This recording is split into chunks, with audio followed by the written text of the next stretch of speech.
Pedigree, 1, 2, 3, brought to you live by the champ. A last ride straight to hell, a tombstone, a choke slam. Here to give it to you raw. This is Wrestling with Savage. SmackDown, hold the title. This is Wrestling with Savage. What?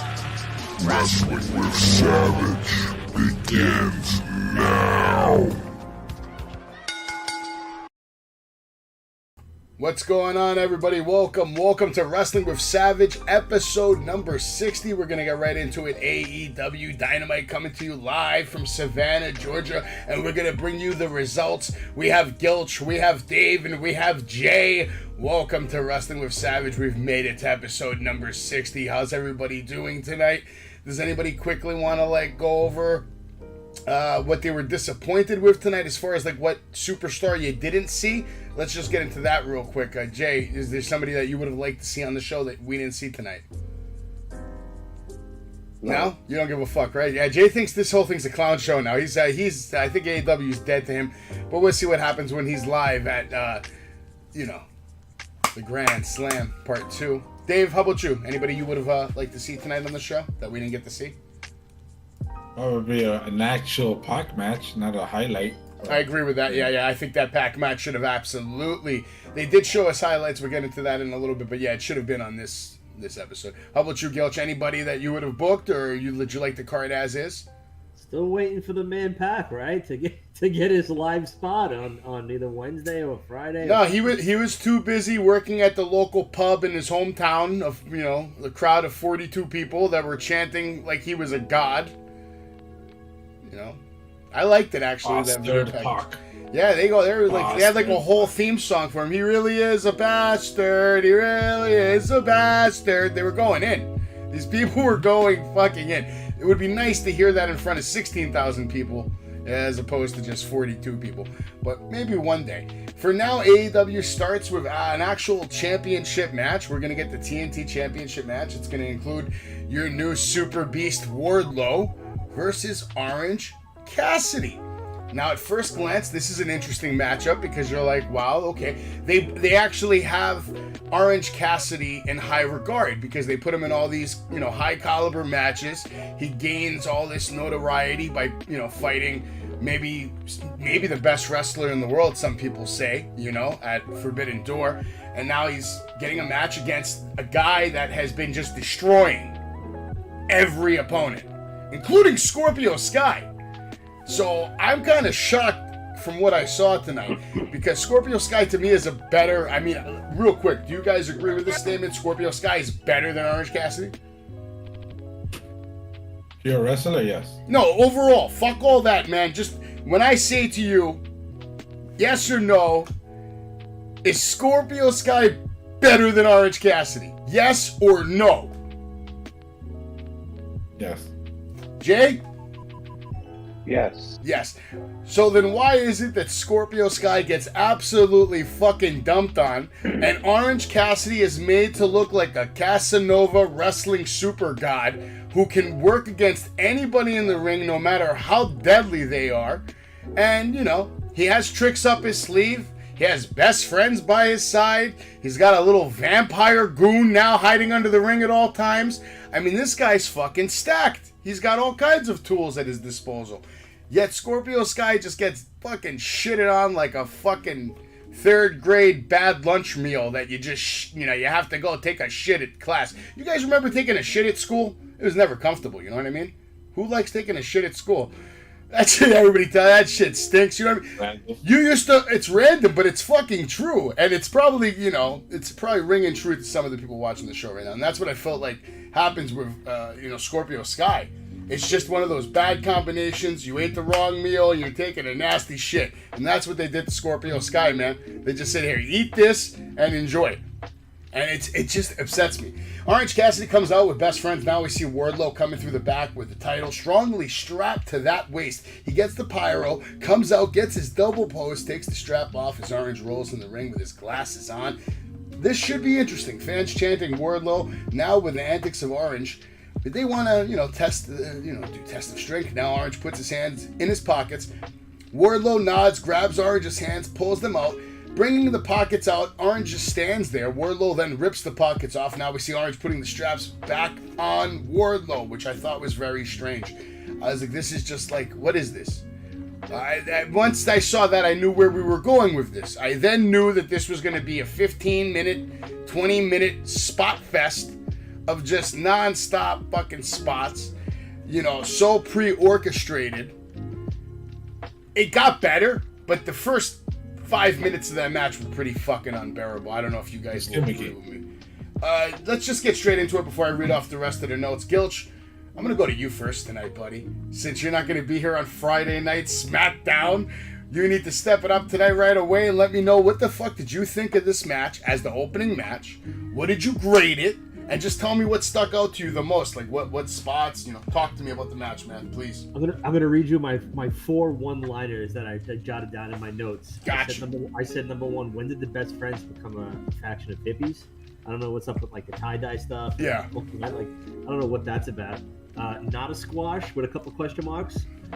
Surprised that Orange got offense, and I actually thought there was just gonna be a flat-out squash. And my last line was Scorpio Sky, no respect. Yeah, that's you hit true. Do you have a rating for this match? You want to come back to it after these guys slice it up?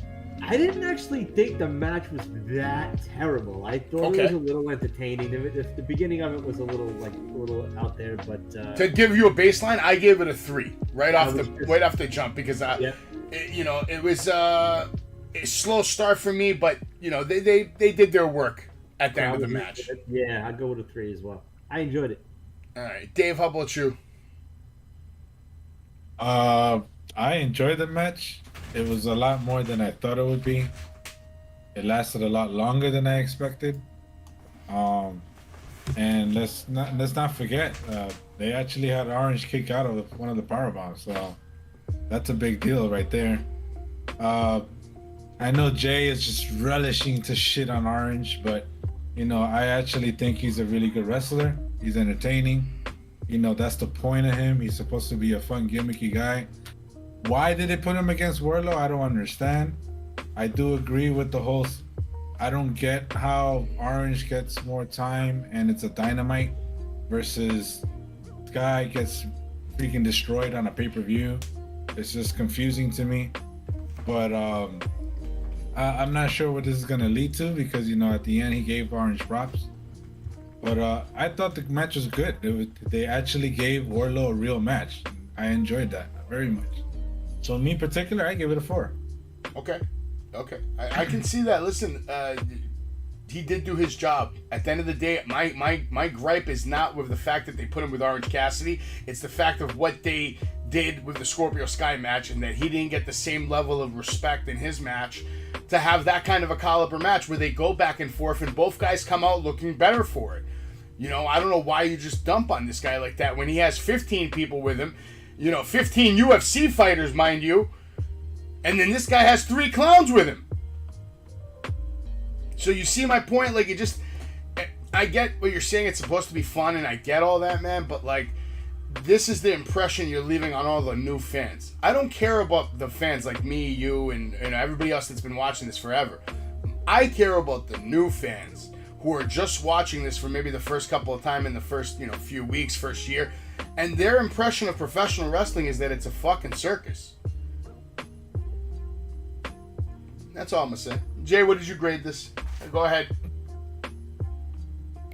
How dare you ask me that question, first of all. But first, I'm going to start off and say this is the big 60, baby. We're doing it live here. And if everybody that knows that been following us that is not you know exactly what I did in this match. As soon as the best friends were out, my ass was out too. I changed it. I watched My Cousin Vinny. Shout out to Joe Pesci. Great movie. And that's what I feel about this match. Okay, that's cool. I gave it a 3. Wardlow goes for the powerbomb. Now we get a counter from Orange with a DDT, then hits another DDT. Now moments later we see Wardlow hit the F10. Orange kicks out in a few. I couldn't believe he even kicked out of the F10. I can't even believe he's doing the F10. Now we see another powerbomb attempt countered with a Hurricane Rana from Orange that sends Wardlow flying outside. Another diving attack bounces him off the post a few times. Gets back in the ring, catches the stunner. Now an Orange punch and a suplex. But wait, Wardlow kicks out. Another Orange Punch attempt, and Wardlow catches it and makes it a powerbomb victory. Wardlow does show respect, like Dave mentioned, Orange after the match with the fist bump. The match, whatever, it was fun, but it didn't get fun for me until like the last half of the match. The first half of the match was a fucking joke. After this, we get a video highlight from the Bastard and his match this past Sunday in England. Pac made a Shoto tap out, and it looked like a hell of a performance from the highlights that they showed. We saw all kinds of moves and high spots, but it was in an arena with 30 or 40 people, maybe 50 people. I don't know. It looked like it was in a fucking pub, maybe in somebody's backyard. I don't fucking know, but it definitely wasn't in Savannah, Georgia, where AEW Dynamite was taking place, and that's just fucking sad because this is something that should have been on display for the world to see on TBS or even TNT. Get the guy on fucking Rampage. You should have made this match part of maybe Rampage, or made it like, recorded in a way that you could just play it on fucking TV as part of the Dynamite fucking package. There's no reason why you can't get 2-3 camera guys in that little shitty fucking whatever the fuck, and then give it a high quality recording, and then play it on fucking Dynamite. And be like, and say, this is previously recorded, but you guys are about to witness the All-Atlantic Champion live on TBS. No, just give us some shitty fucking highlights. Shit on that fucking belt. He hasn't been on TV since he fucking won the fucking thing.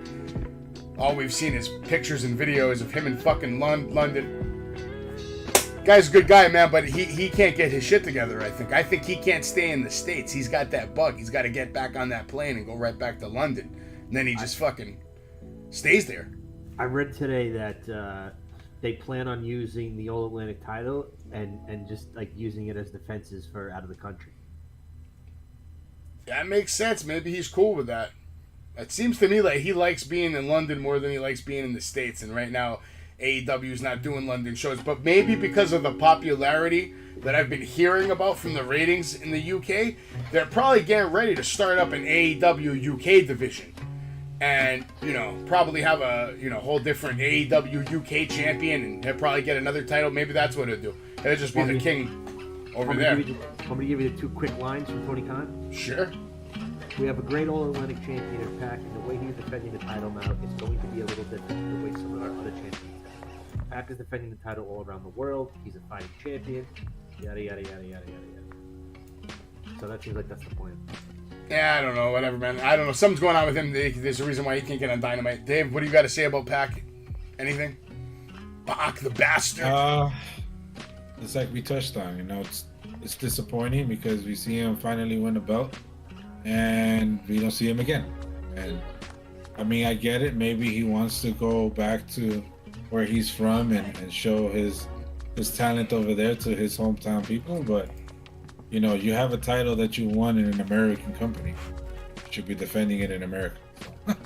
I don't know. I mean, I don't mind it, but at the same time, he should still be appearing in AEW shows at least from the time that he's won the belt.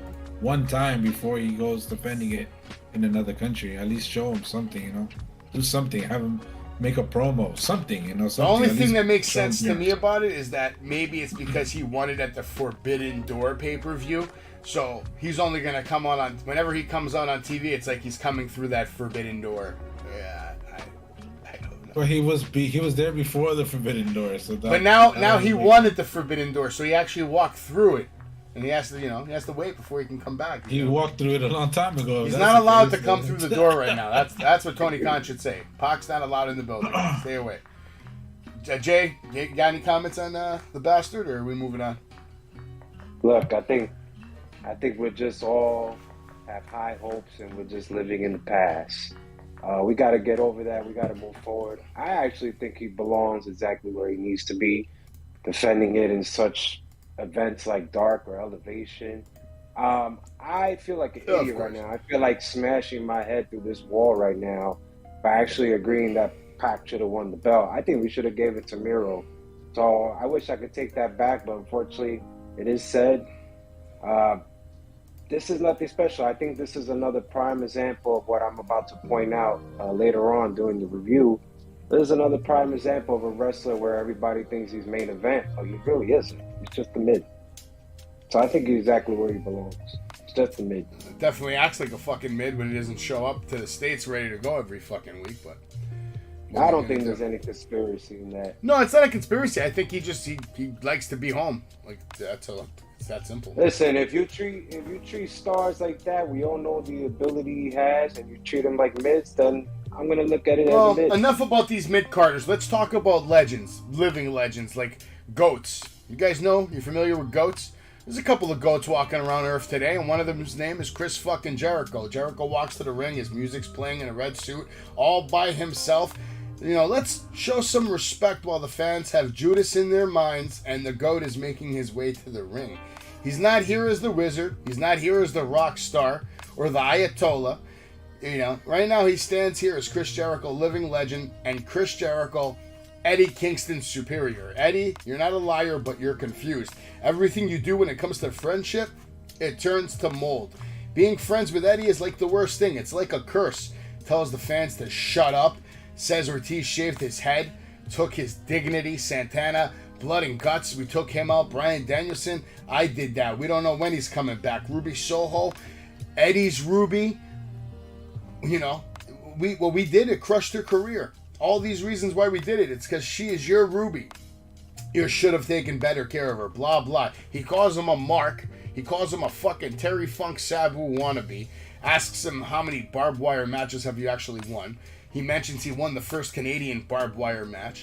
And he talks about barbed wire like it's his fucking lover. You know, he's like, mother barbed wire, it bit me and the pain was unbearable. But deep down inside, I felt pleasure. I'm a sick fuck too. I'm cynical and diabolical just like you. Just because of my good looks and achievements, you know? You think I don't know about that shit? Next week, you will fight the Painmaker, he tells us. Which I'm actually curious to see the Painmaker, you know, 70 pounds later. Because the last time we saw the Painmaker, Jericho was probably weighing in at about a good 285. Guy looked fucking huge in that fucking last match I saw him in. Holy shit. But now you've seen Jericho lately. He looks like he's in great shape. So maybe he can do the Painmaker some justice. I know that just adds another layer on this. I know exactly what Jay is about to say, but I don't care. I'm going to let these guys duke it out there one last time, and I'm going to try to have fun with it, enjoy it, and pray to God that it's the last time we ever fucking see it. After this, he says one more thing. He's like, you want blood, Eddie? You got it. This will be the final fight in the saga, but once I beat you, I want you to crawl back to your hole, keep up with your drinking, your drugging, your mental health issues. You will never be at Chris Jericho's level. Ever. You don't want blood, Eddie. You know, you actually, no, I'm sorry. You want blood, you got it, Eddie. Like I said, you're not a liar, you're a loser. And then real quick, and then I'll ask everybody what you guys think. Eddie Kingston says, you see how much time Chris gets? You see how much time Chris gets? And then I'm over here, I got like 30 fucking seconds. Unbelievable. You're going to pay with every ounce of your blood. The look on Ruby's face and Ortiz's face at this point in the promo is very sad. Because they just look so like depressed that this is what they're fucking doing in their career right now. Instead of Ruby being the women's champion, instead of Ortiz being the tag team's champion, he's just like the side peg on a fucking storyline. And it's fucking sad to fucking see. He tells us, Eddie Kingston, he does, Chris, I'm going to hurt you, and I'm going to enjoy it. And that was it. Raise your hand if you want to take this first. Who wants to go first? Anybody have something to say about Eddie Kingston? Oh, Gilch, let's go. You're up.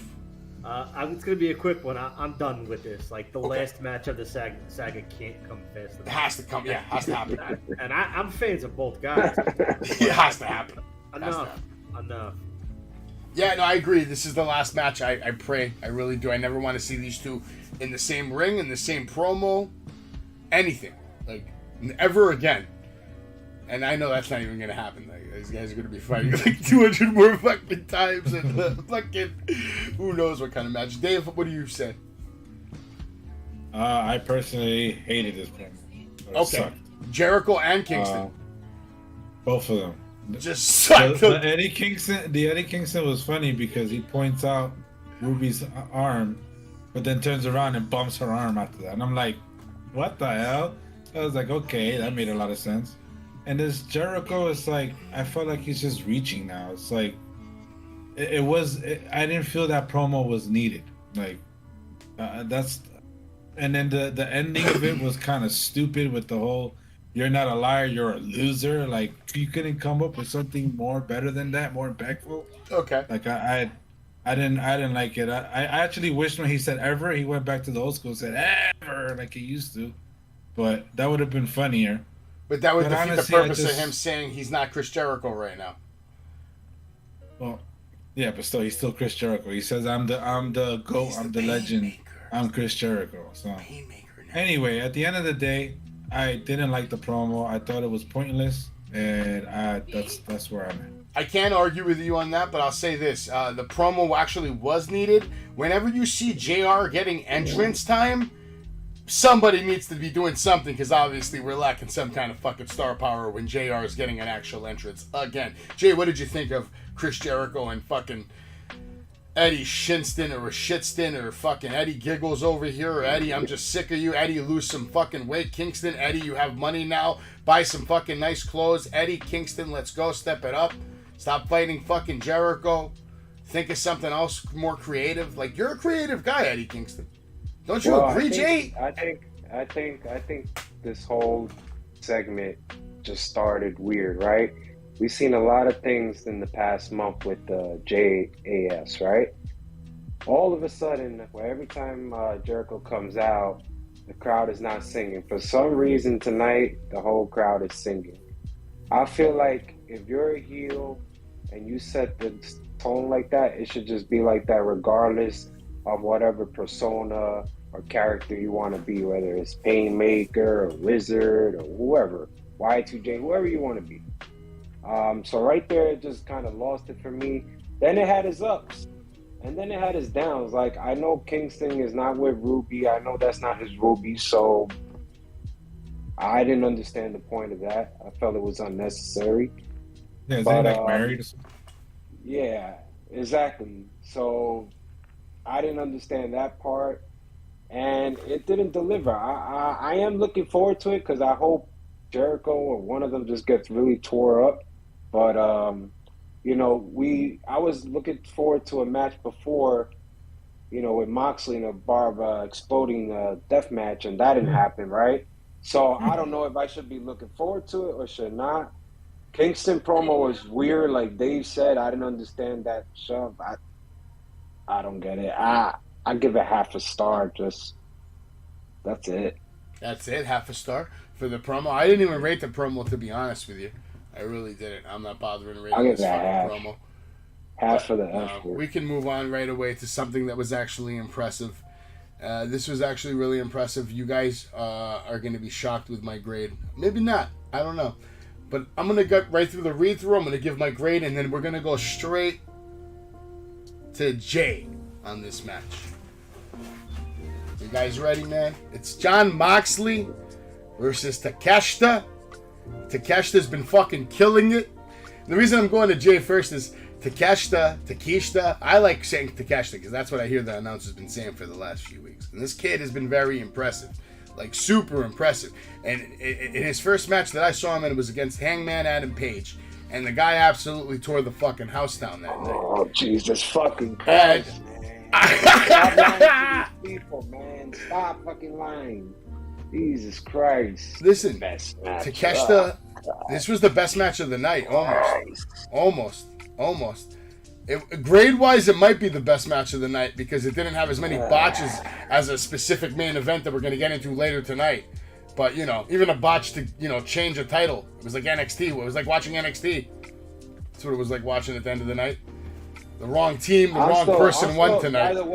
By the way, I'm still on hangover after Cora J turned heel, so I'm still in party mode right now. Just in case for all you guys out there watching, if you didn't watch Dynamite tonight, the main event later tonight's going to be the Young Bucks versus Power fucking House Hobbs and Ricky motherfucking Pretty Boy Starks versus fucking Shit Lee and fucking Stupid Strickland. And I'm fucking sick of it. Fucking sick of it. I'm fucking sick of it, man. And you don't know who won yet because I'm not going to tell you. No one here is going to say it yet. But at the end of the night, you're going to find out because we did have new tag team champions. But who was it? Who? Stick around and fucking find out. Now let's get into Mox. Mox actually sitting in the corner and praying. Have you guys ever seen him do this before? Is this new in his routine? I didn't really notice this before. Him sitting in the corner, he does a little prayer. He's always done that? He takes a knee first, right? Like towards the turnbuckle. Yeah. Yeah, I've seen that. I've never really noticed it. I didn't really pay attention to it, but tonight it stuck out. They actually had a good shot of it. Okay, he's praying. He prays in the corner. Match starts. Men walk the ring. We see a test of strength to start the match, but nope. Then more walking around. We get a lock up, hammer lock, Mox now. Traditional wrestling counters back and forth. Just good old wrestling for a little bit. Now Mox with a strong clothesline connects with an old school power driver. We get a cover, kick out by Takashita. The kid is a prodigy for sure. He's a hell of a worker. He's got 10 years of experience in the ring. We see a single leg camel clutch applied by Mox, but Takashita breaks the hold with the rope grab. Now Mox has Takashita on the apron, but more, just more exchanging of forearms. Takashita catches a nice stalling German suplex on the apron to Mox. Mox now catches a fierce boot to the face before we go to break. During break, Mox actually busted up Takashita and was grinding his elbow all over the kid's face, now holding both hands, multiple stomps to the chest. Now a pin attempt to kick out. Mox staying aggressive though, grabbing Takashita by the hair. Mox plants the kid with that tiger plex. Looks like he landed right on his fucking head. And Takeshita's busted open really nice. Now Mox with more stomps, stepping on his face, his chest. Complete disrespect. Takeshita hits the ropes harder than anyone in the business right now.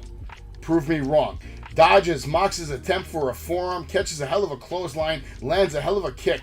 Now Mox goes for a German suplex, but no, we get a counter, and Takeshita lands the brainbuster cover and a kick out. Takeshita goes for the frog splash. Mox with the knees up. We get another cover and a kick out. Now Mox with his rear choke locked in. Mox switches to the arm bar and connects. Now Takeshita's fighting not to tap, makes his way to the ropes with a nice roll. Mox with a slap to the face. Now Takeshita with a high-flying dive over the top rope, driving Mox down to the mat.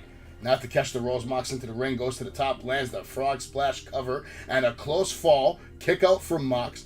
Both men now exchanging many stiff shots for a while. Now Mox catches the sleeper, but Takeshita hits the blue thunder bomb. Mox dodges the rising knee. We get the paradigm shift, hammer and anvil shots. Takeshita now dodges the Death Rider, catches a very sick German suplex, cover, another kick out from Mox. Now Mox hits the Death Rider, which apparently is like the even more inverted paradigm shift. And then after multiple headbutts and more hammer and anvil shots, real all stiff, nice looking shots, has his submission locked in, hooked hard, and Takeshita is forced to tap out. I gave this match a 4.5 stars. Absolutely, absolutely no major mistakes noticed. And the intensity rised. Every couple of minutes, the intensity rised. I enjoyed the match. I am a Takeshita. I'm making the shirt. It's coming out on the store tomorrow. The Takeshita. I am a Takeshita guy. Takeshita, or Takashita. Whatever you want to fucking call this guy. He's the future right now of AEW. I'm telling you. Kid's nice. That kid is nice. He may not be a champion, but he's going to steal some shows. Jay, what'd you think? What'd you grade it? Okay. My turn. It's all you. This match was booked entirely wrong. Should have been the main event. Just saying. But we have it right now, right? We have a rising star. And I could call him whatever I want. Takashita, shit, whatever. I'll call him whatever. Even Tekken. I'll call him whatever I want. All right? This is what happens.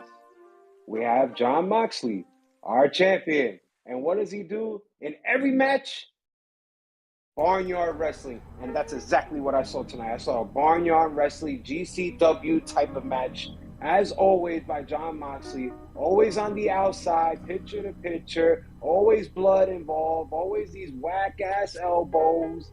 I am sick and tired of it. I already saw the Anarchy in the Arena match. I don't need to see this.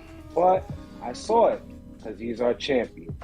So I watched the match. I see this rising kid doing all these great, impressive moves. He did the sheer drop brainbuster. Did that not look great? That looked fucking awesome to me. Yeah. I don't like his heel kicks. I'm sorry. I think it needs a little work. I'm just a perfectionist. Whatever. Y'all could judge me on that. But what? I mean, was this really great? We have seen this repetitive from Jon Moxley even before he was champion and after. I'm not disrespecting. I appreciate he's defending the belt, but these are the type of matches that he does, and we see it, and it's barnyard, and it's trash. I'm sorry, I don't need to see blood. I don't need to see the outside. Let's just have a typical match. And you know what? I was fooled. As a person watching this, I was fooled for the first minute. I thought it was going to be a straight match until that outside shit. And I didn't even notice the part. Maybe you guys could explain to me where the part he got busted. I don't even remember. The part he got busted is the part where fucking Moxley cut his fucking... Moxley's been cutting people lately, and he's liking it. Is it the power, or does he have blades under his wrist? It's Moxley, son. I don't know. Moxley's Moxley's a surgeon lately, son. Moxley's a surgeon lately. I caught him one time at the Blood and Guts. I caught him. I have the foot. I caught him. Red-handed. This is another thing about this match. Taking the wrestlers away for a second. The commentary on this shit was horrible. Commentary in general was horrible tonight anyway. Taz has no energy. And the only time he has energy is when Team Taz is in the ring. First of all, they were calling two different finishers from two different federations. We have New Japan calling it Death Rider, and we have here called Paragraph Shift. I like Death Rider more than anything. It's same thing happens with the sharpshooter and the Scorpion Deathlock. Oh, it's a Scorpion Deathlock. It's a sharpshooter. My point is, listen, I gotta see something different. I would have been happier with the Death Rider ending. I don't need to see this. I think y'all can agree on that. We don't need to see this in every ending, in every match that he's been doing for the past 2 months. Whatever type of match you put him in, it's kind of annoying. It's repetitive. I'm not seeing nothing new, but I gotta give it to Tekken, Takashita, Takeda, whatever you want to call it. By the way, you called him Tekken, right? I just want to make sure. The Namco video game Tekken? Is that his name? Tekken? I gotta give it to the kid. I gotta give it to him. I'm only gonna go with 2. 2? Oh, wow, you're a... If it wasn't for his moves, I'm telling you, I would have went. All right. Okay. I don't give a fuck. I think we heard enough now that we heard your rating. Dave, what do you have to say about this match, and what are you rating it? Hold on, because my brain is hurting right now. Real quick, I just want to say while your brain's hurting, the only reason I gave it a 4.5 is because the match didn't have any substance, any build, any story. You know, if it would have had some kind of a build or some kind of a promo or some kind of a story going into it, it could have quite possibly been a 5-star match. Dave, what do you think? Gilt's shitting on it too, I think, tonight. Oh man, I particularly like the match. I like the match. I don't get where Jay is getting the whole barnyard GCW bullshit. There was no weapons used. Every wrestling match goes out of the ring once in the blue. I mean, even the greatest of all time, Steve Austin. Yo, they were barely outside of the ring. I don't know what he's talking about. They did I don't know 3 spots. What hogwash this guy's talking about. But I completely disagree with Jay on this one. Jay, you really on some shit tonight with that one. I think he was watching my cousin Vinny too much, bro. He's fucking. A little bit more. I thought he was gonna start calling him Takashi 6ix9ine or something like that. Yeah. But listen, it's funny. We saw the 619 tonight. Yeah, no, the what they call it, the tiger fin kick or something like that. Oh yeah, we're getting into that. I got the name. Yeah. But what are you rating this? I love the match. The one thing that I caught funny from the commentating is that they said Takeshita wrote an essay out on German suplexes. I don't know if you caught that. No, I missed that. And I was like, what? What does that even mean? Like, yeah, I was like, and they go, but this is not, we're not talking about school here. We're wrestling right now. And I'm like, what? Who said that? Excalibur? That sounds like something Excalibur would say. It was either, it had to have been Excalibur. I don't remember exactly who said it. That doesn't sound like something I know they said it, and it caught my attention. I laughed when they said it. I was like, what the hell? I was like, okay. Or maybe, no, it could have been Regal. He was on commentary for that match. I'm not sure. One of them said it, though.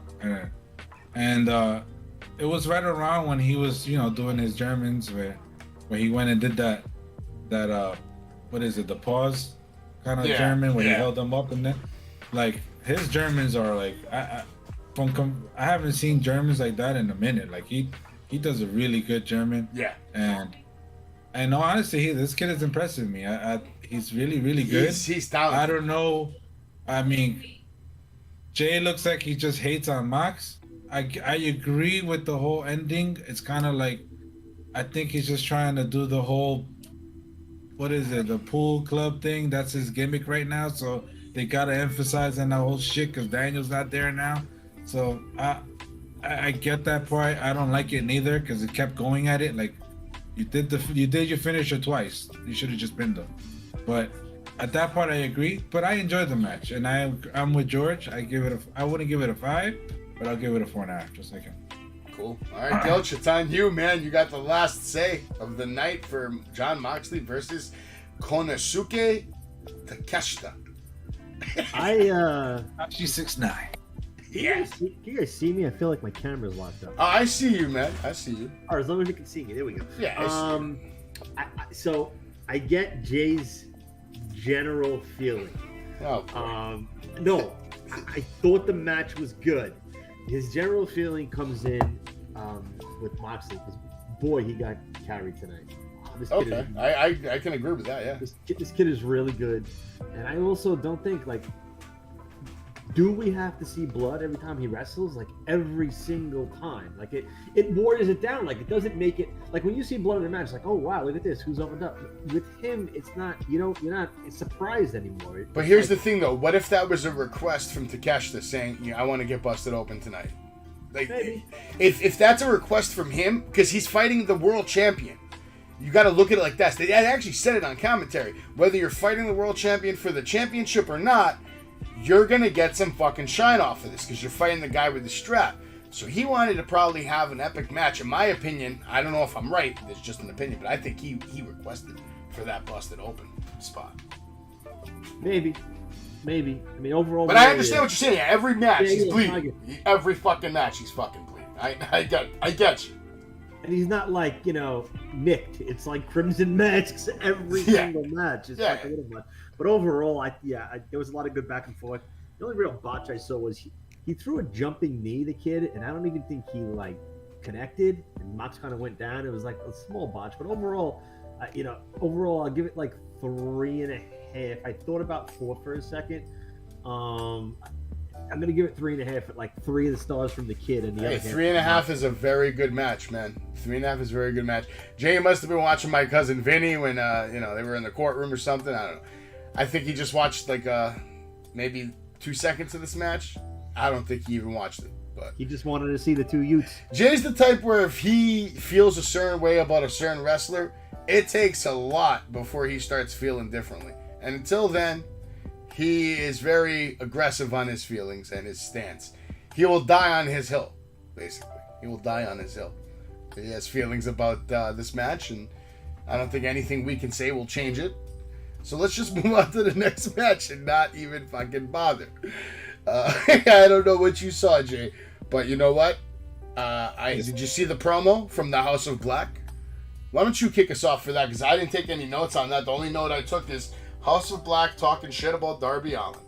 What did you see, Jay? Did you see anything that was memorable or even worth discussing? Just more trash on top of trash. So it was like I felt like I was in Staten Island. No offense to everybody that lives out shit. there, but damn! I feel like Shots you fired on Staten Island, bro. I got a Wu-Tang shirt on. That's disrespectful. Hit my home. It was too much trash. Yo, he's going for that heel heat. I said no offense. He's I going said for no that heel offense, heat. but I felt like I was out there. Okay, I understand. Nothing memorable. Isn't House of Black everything that the Judgment Day should be and wants to be? No, because the Judgment Day actually gets TV time on primetime TV. Like they're actually in the ring talking. They actually wrestle. They're actually having matches on Raw. They do whatever they want. They're telling this guy that his father's a piece of shit. I mean, they're whether we like it or not, the content's pretty hardcore. They're telling a boy that his father's a piece of shit, a bad leader, a bad wrestler. He's a wash. It's over.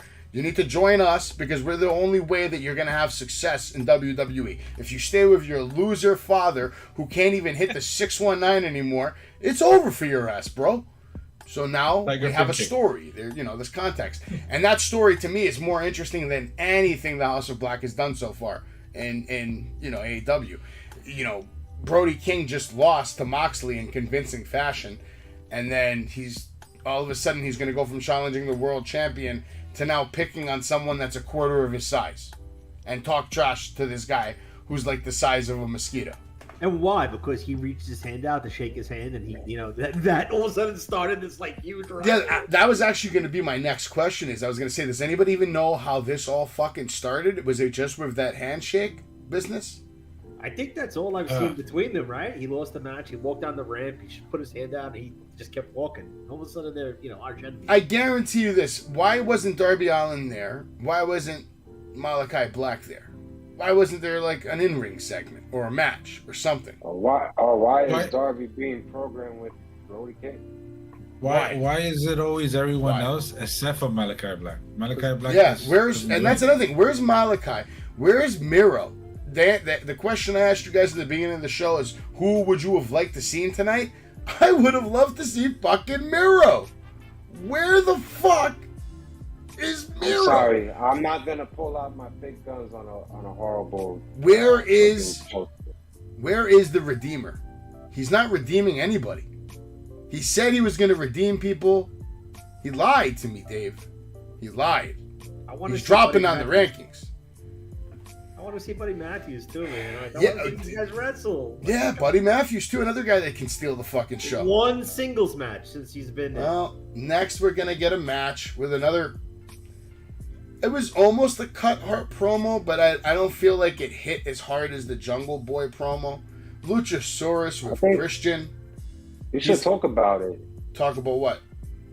I just want to say that I think I pointed this out last week's episode that it's getting repetitive, isn't it? Now instead of picking on, Jungle Boy's dad. Well, hold on, let me read off before you go into your thing. It's just a couple of lines. How can we talk about it when we didn't even tell the fans what happened yet, Jay? I'm just saying that it's becoming repetitive. It's becoming repetitive. They don't know what's becoming repetitive yet. Christian, you mean? They know. Christian? Go ahead. Well, he comes out, like you said, in his repetitive fashion, and I agree with you on that, since you wanted to get that out there right off the jump. He talks about the stupid mullet. You must fit in nice over here in Georgia with the rest of these idiots. Here's the thing, Pillman, just like the Jungle Boy, you had a father, but your father was a legend in this business, and legends are, other people's business. That's other people's words. To me, he was just average at best. I respect that he sweated and bled in this business, but, I know he would be appalled if he knew that you were his last contribution to this business, which that's a pretty fucked up line to say. I mean, I don't care if it's repetitive or not repetitive. The whole thing may be repetitive, but he still had his one or two lines that it's like over the top, excessive, disrespectful, and you can't help but be like, damn, that was pretty fucked up. Because he's still the guy's son. He's listening to this guy talk about his father. I mean, that's real. It's not fake. It doesn't matter if they talk about it and they agree to it. He still has to sit in there and listen to this guy talk about his dead father in the middle of the fucking ring in front of people watching around the world. It's two different things and they probably didn't even talk about it. Christian probably went to them and said, I'm going to cut a promo. It's going to sting. We'll figure it out later. And they were like, okay. They know what's coming. Lucha, and we're going to have a match now. Luchasaurus versus Griff Garrison. And, Christian's in the corner of Luchasaurus. Brian Pillman Jr. is there.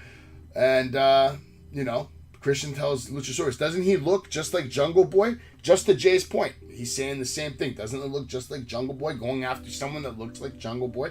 Lucha with a big German suplex, rocking Garrison. Lucha with a big boot to his head, leaned against the steel post. He had Garrison's head leaned against the steel post and then hits him with a big boot. That was actually a nice spot. In the ring now, we see two big choke slams because Christian asked him for one more. And I got to admit, he's got the best looking choke slam in the business right now, in my opinion. Because of the way he looks, how big he is, and how he's delivering it. And now he has this new dark gimmick. Kane's not wrestling. Undertaker's not wrestling. Who has a better choke slam? And don't tell me almost. Okay? Because I don't want to hear it. Lucha puts Pillman on the table. This was fucked up. Lucha puts Pillman on the table. Choke slams Garrison on Pillman. The table does not break. So Lucha has to do it again. But it's okay. It still looked good because he was just abusing them, and that was the whole point of the segment. I gave the whole thing, the promo and the match, a 3-star because it served its purpose. Lucha came out, Christian talked shit. It's a filler. It's a story filler. With hopefully payoff later on. Jay, I know you have a lot to say about this, so please let us all know what you have to say.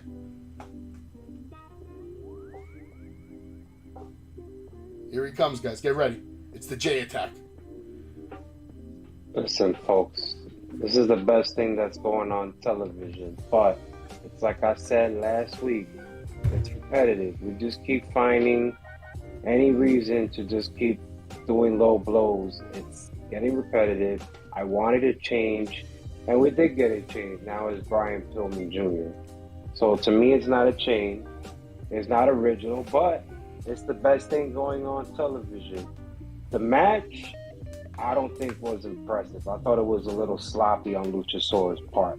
That's just me. I didn't feel it made an impact. And when he did the choke slam on the table, obviously if it didn't break the first time, this match didn't really do nothing either. So, that being said, like I said, best thing on television, Cage cutting those promos. I'm gonna go 1.5. Well, I don't know how a match that was so short could even have a chance of being fucking sloppy. My only gripe with the match in general is that he should have been crushing a bigger fucking star than fucking Garrison. Like, you know, you have plenty other stars that you could sacrifice to Lucha fucking Saurus to make him look like a beast. Gilch, let's go to you. What's your take on this whole situation? Christian, Lucha, the match? I want to see a little more out of him. Like, I feel like we've seen more out of him when he was wrestling as a tag team than we have in his singles matches. Like, you know, his standing backflip. And I just want to see more from the guy. I understand what you're doing with him, and you're going to make him have a bunch of squash matches, but I definitely want to see more. I agree with you. I do want to see more. The only good side to not seeing more of him is less chance of him getting hurt. Because when he was doing those tag matches, he was doing all kinds of crazy high-risk spots with all these fucking maniacs in the tag team division. So now that he has this big man role, he's going to have a longer career because of it. Okay? You know, he has that nice big man. He's got that Undertaker spot right now, whether people want to admit it or not. He's their Undertaker, their Kane, whatever you want to call him. He's that guy. He's their big man. You could say Undertaker now, too, because now Christian's got him on the dark side. You know, he's got that vibe going, and like I said, I don't know, maybe you don't see it yet. Maybe 52 more weeks of choke slams like that. Maybe then you'll fucking get the message, but till then, we'll see. What are you grading it, Gilch? Segment, match, everything? Sure, whatever you want. Give me 3.5 on the segment and 1.5 on the match. 1.5 on the match? Okay, no problem. I feel you. We get an interview with Tony Schiavone with the Jericho Appreciation Society. Menard, Daniel Garcia are all there. We're talking about shark cages. We've had enough cages. How high is the cage? You know, he said Claudio and Ortiz, all these people are just going to be walking around willy-nilly. I want them in a cage too. Tony, we want answers now. I get why they want to put me in a shark tank. Daniel Garcia starts talking about, says I'm dangerous, you know? And then he starts talking shit to Yuta Wheeler, whatever. Yuta, I'm going to call him Yuta Useless. Where's he? He's not even on the show tonight either. You guys have anything to say about the JAS promo, or we're moving on right straight to another interview with Hangman, who actually looked more like he was part of the Best Friends tonight with that fucking tie-dye shirt. What kind of spot are they putting Hangman? My poor man Hangman's in fucking Rampage now. Jesus fucking Christ, man. Wow. I mean, I'm like... I'm done, bro. I'm so upset by just seeing him in that promo with the tie-dye shirt on and then just saying he's going to have a match with these losers from the Dark Order. Like, this shit is so devastating to a Hangman fucking fan. I got one note on that. Yeah. Right? It says, what the fuck is Hangman wearing? That's the first thing I said. I'm like, yo, what? Why do they got this guy looking like this right now? He's looking like he's part of the Best Friends right now. Like, and he's holding his hands. He looks so fucking uncomfortable in that fucking promo. He didn't even look comfortable. He looked upset. He looked miserable. Because this is what his career's come down to. And the change is nowhere near because there's so many fucking losers who have to win their championships back and then win their first championship and blah, blah, blah. And I'm talking about the CM Punks of the world, the fucking Kenny Omegas, the goddamn Chris Jerichos that are going to want another fucking run to you gave Mox one, it's my turn now. I'm a wizard. So whatever, man. Let the wizard do his thing. Next we get the match with Jake. Hold on. Yeah, I you just got want something? to say, I want to just say something about that. I want to just say, I fucking told you so. I fucking told you so. He was a fucking mid. He is not a main event player at all. This proved my point. And another feeling was, I was happy he was back in the Dork Order. That's exactly where he needs to be. That's exactly where he belongs. He's exactly where he belongs. So I was celebrating. I was crying. Well, that Mid Carter was that Mid Carter was still a world champion, and he'll probably be a world champion again, dumbass. And then I'll tell you, I told you so, you silly bastard. He's already done more. He did more in 1 week of AEW than Zion Quinn's gonna do the rest of his fucking career. Just know that. Facts. All right. Are you done yet, Jay? So we can move It on. looked like he was on. It looked like he was on his day off or something. Welcome back to the Dork Order. Even when they came on, Welcome when they back. showed him, he was on his phone. He was like, "Oh, let me put my phone away." It was It was- terrible. it was like- the whole thing It was was terrible. like he was just not there. Like, No, oh, and I just wanted to say one real thing because you skipped me on the Christian thing. sorry. But I just feel like they're making Christian fill the void of MJF now. That's the vibe that I got to me. Yep. I Makes feel like sense. they're just trying to fill that void and have him say harsh things, even though he's repetitive, the same bullshit. But it's almost like, oh, you've been the one that's been triggering people right now, so keep doing that because we don't got MJF to trigger people. You know what's sad? When we get back to New York City, I guarantee you there's going to be MJF chants, even if he's not there. Oh hell yeah, guaranteed. I'm wearing my New York. fucking top as usual. So the sad thing is, there's a good chance that MJF won't be at Grand Slam, and No. we'll be chanting You're not MJF. surprised? Well, listen, it's possible. I don't know what's going to happen at Grand Slam. It's nice to think about and have some fun with it, but we'll have to wait and see how that's going to go. We get another entrance for Jim Ross. Lack of star power 2.0 back on the grid over here. We Yeah, gotta it wasn't have that him come long out. this time though.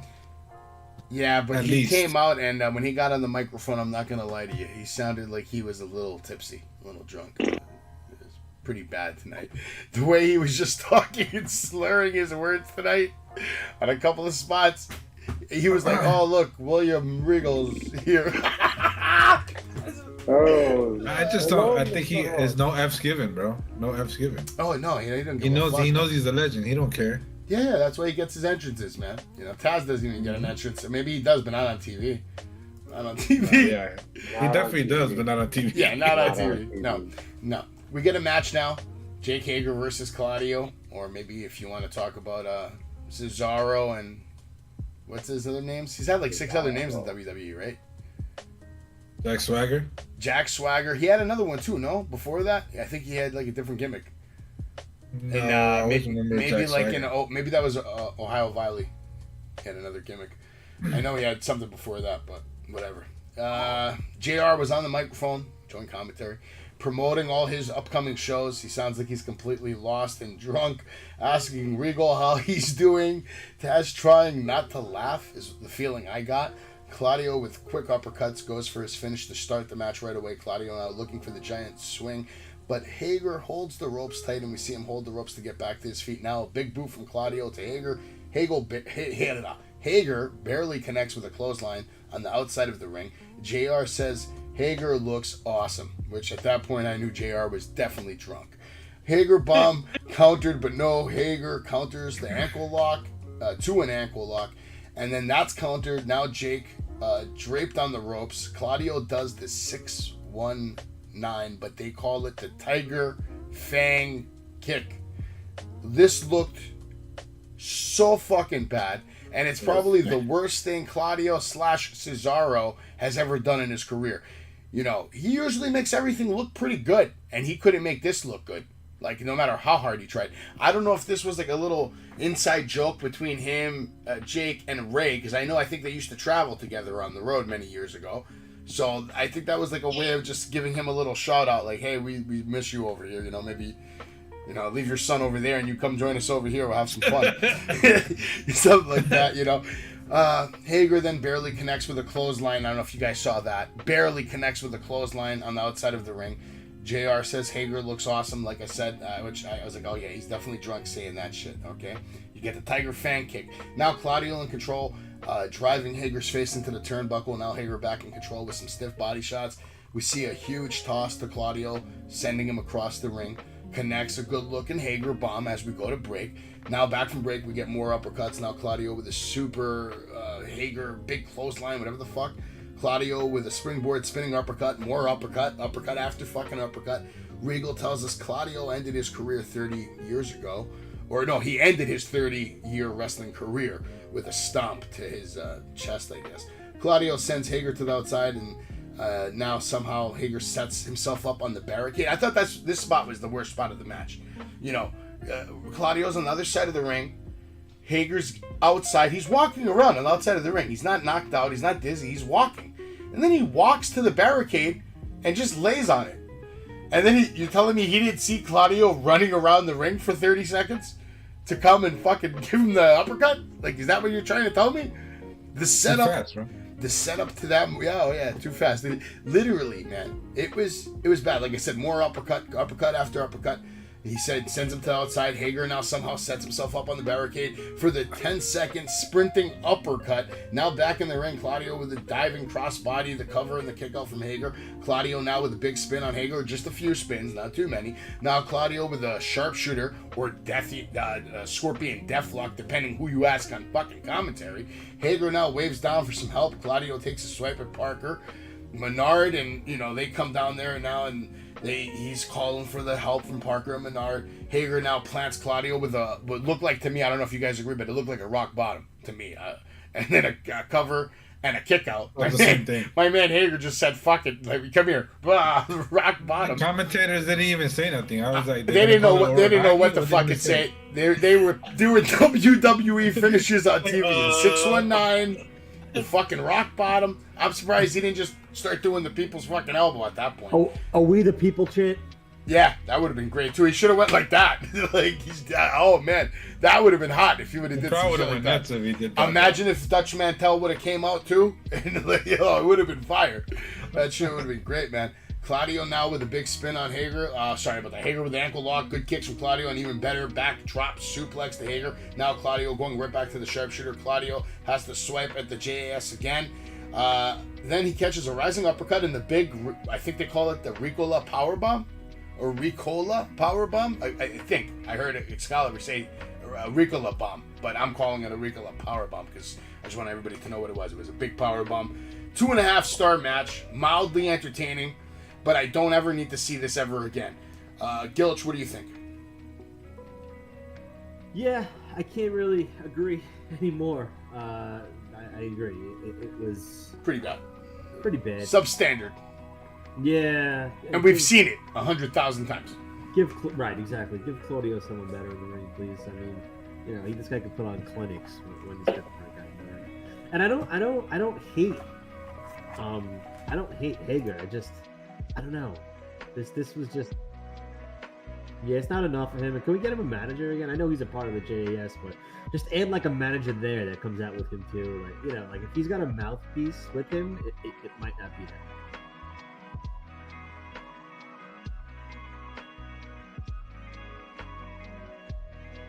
Turns on him? Yeah, that'd be cool.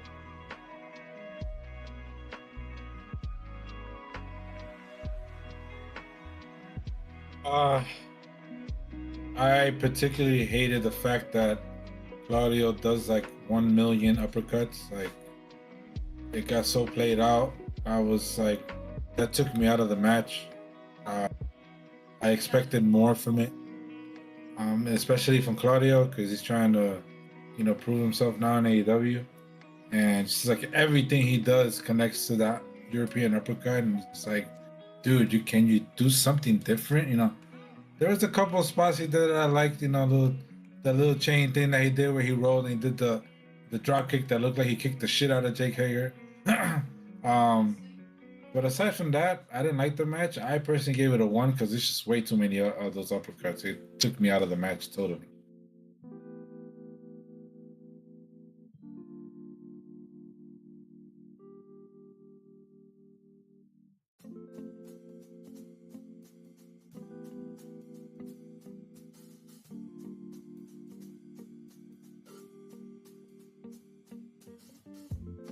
Yeah.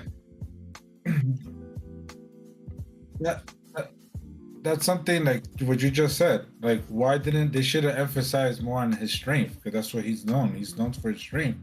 Why have him not do spots where he's showing off his strength?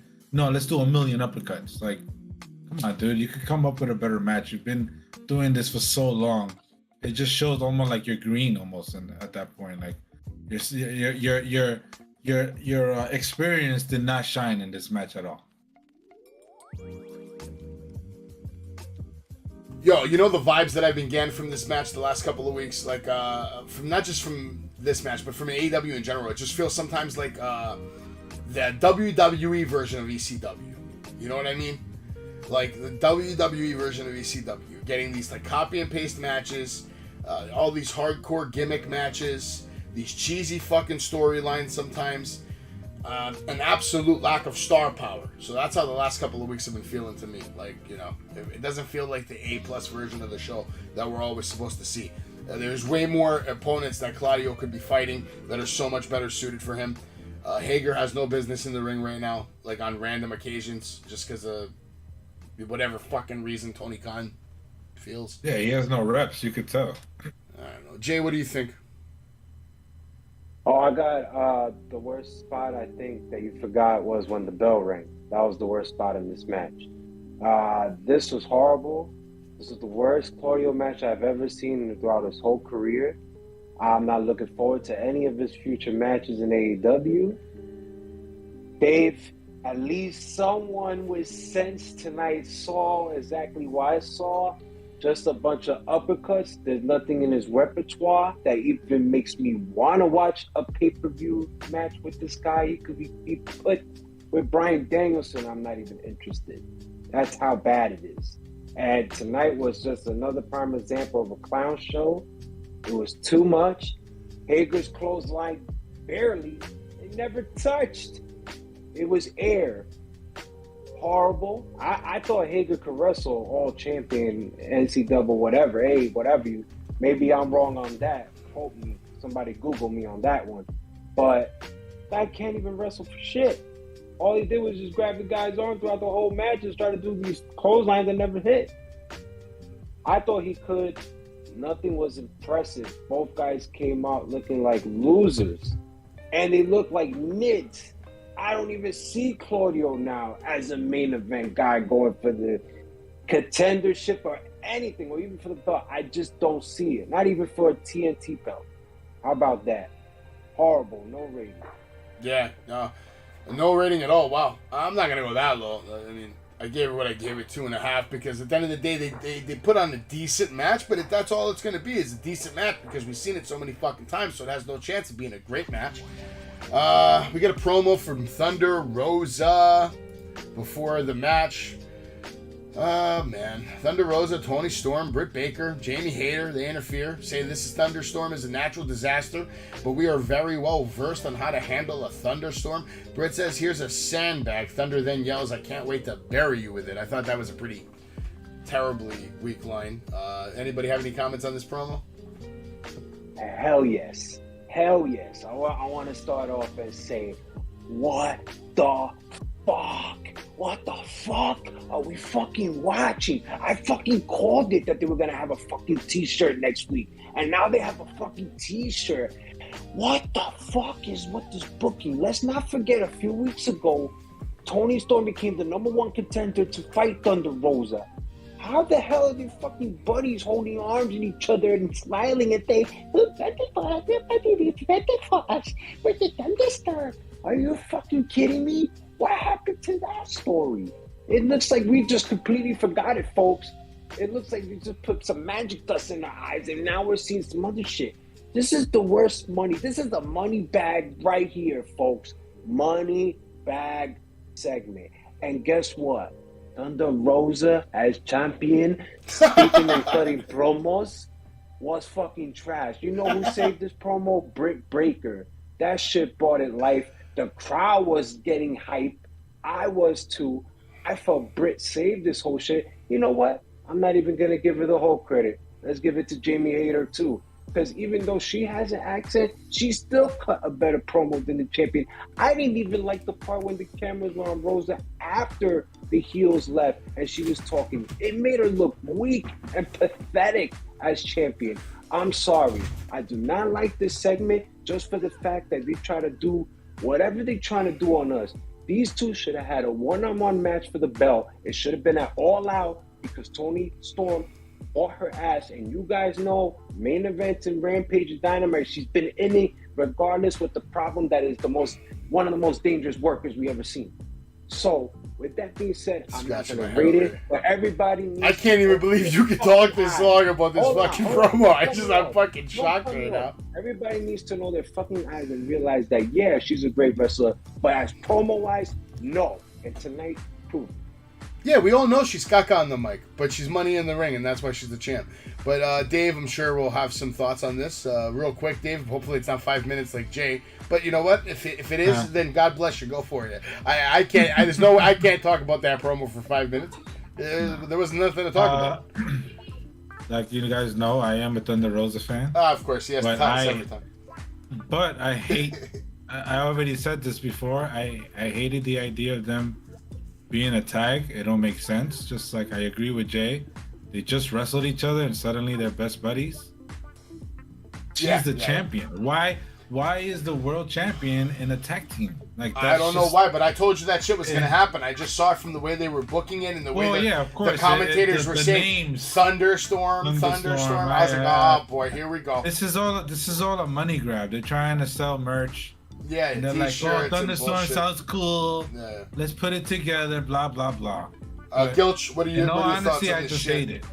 I don't blame you, Dave. Gilch, what are your thoughts on all this nonsense? Anything?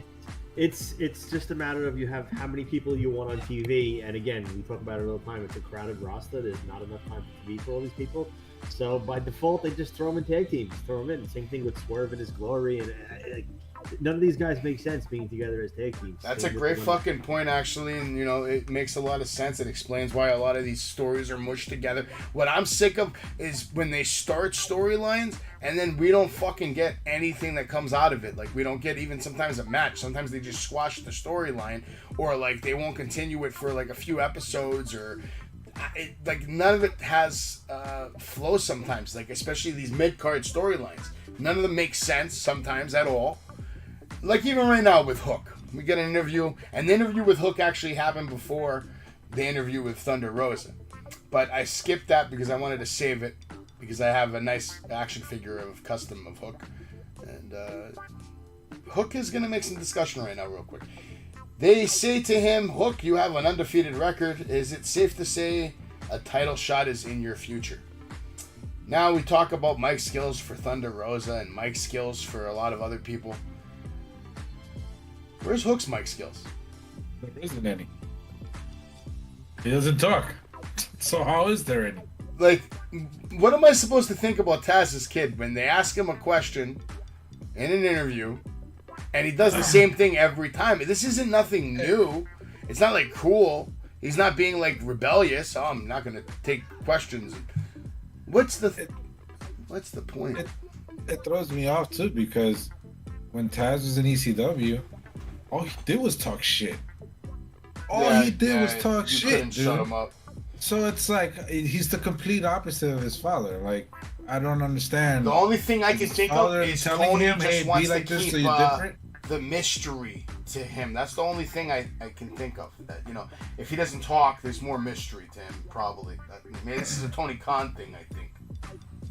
I don't know. It takes away from his character. He's a great wrestler, but even then, like, if you're not showing no character, your wrestling ability ain't gonna shine either, It's like, it's becoming like a novelty act. Mm-hmm. Well, obviously they're hinting at him going after a title, so the question is, what title is he going after? Let's just make another one. I don't see him. Yeah. Maybe he'll challenge Jade Cargill. Cruiserweight.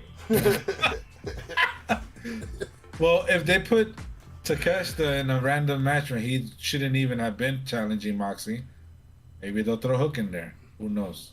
Make Hook the interim champion. I mean, I don't see it because I don't think they don't want Hook to lose.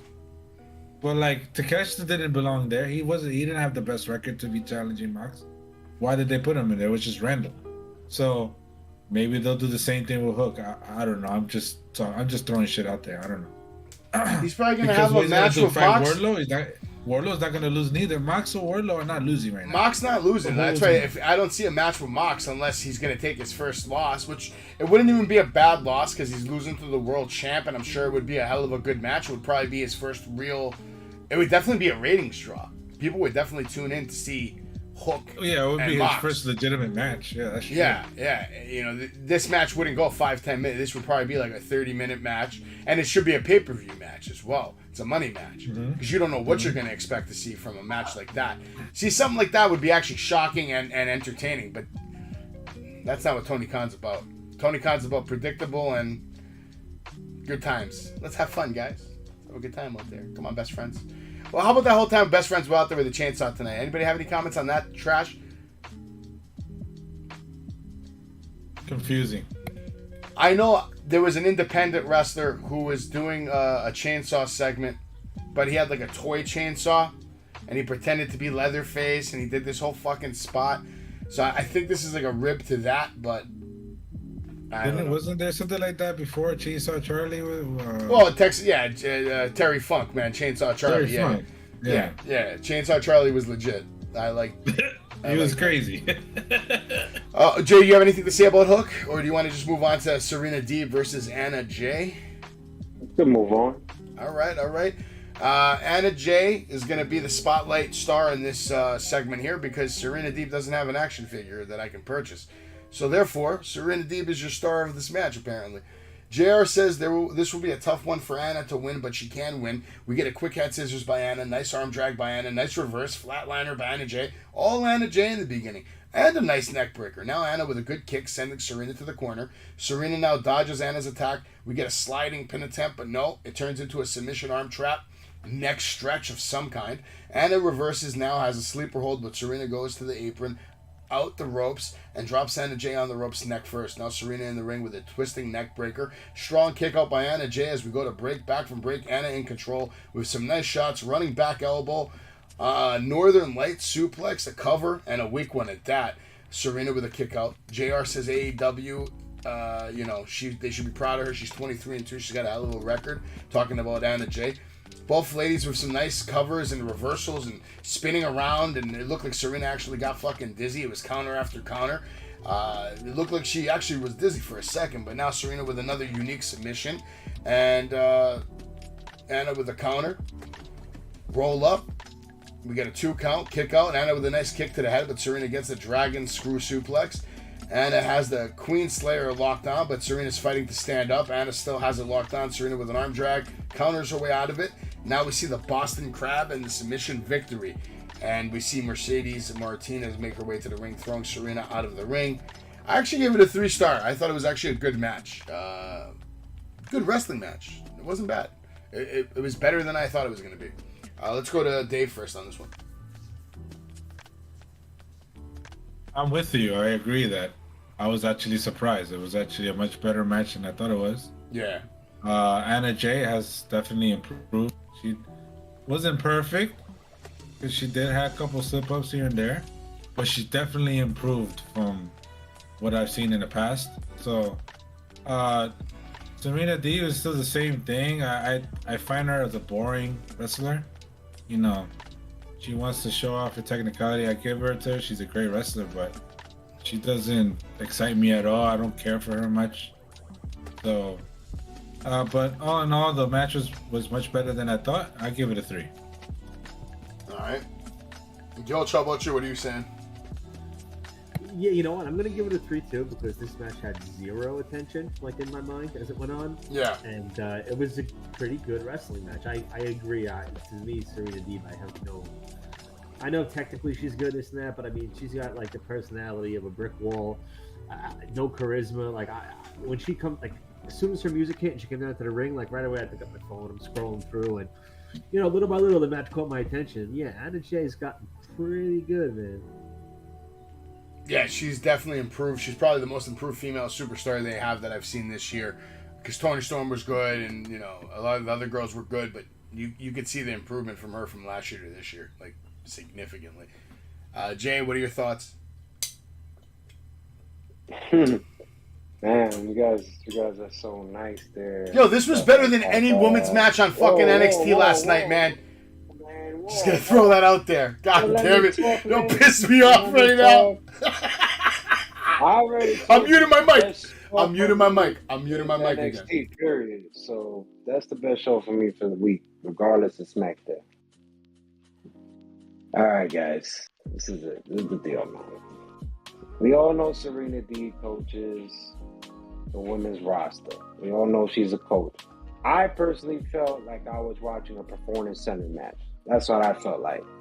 I didn't feel like I was watching NXT, AEW Elevation. I didn't feel like I was watching that type of match. I felt like I was watching the type of match that someone will feel comfortable because that's their coach. That's what I saw tonight. Anna Jay, yeah, she could wrestle. That first neck breaker she did in the first 30 seconds was a little sloppy because I don't really think she grabbed her. So pay close attention to that. But overall, it's just a bunch of grapple exchange. I'm not going to say she improved because you need to be put with other wrestlers besides your coach that show me what you could do, and then I could say something. But I need to see her with real women rosters right here. I'm not seeing it with Serena D. And you're right. Facials ain't there. She's boring. I'm not feeling it. I'm not even feeling that ROH match with Mercedes Martinez. So, what would I give this? This is match of the night. I'm gonna give it a 2. 2. All right. Well, two's pretty fucking good for you.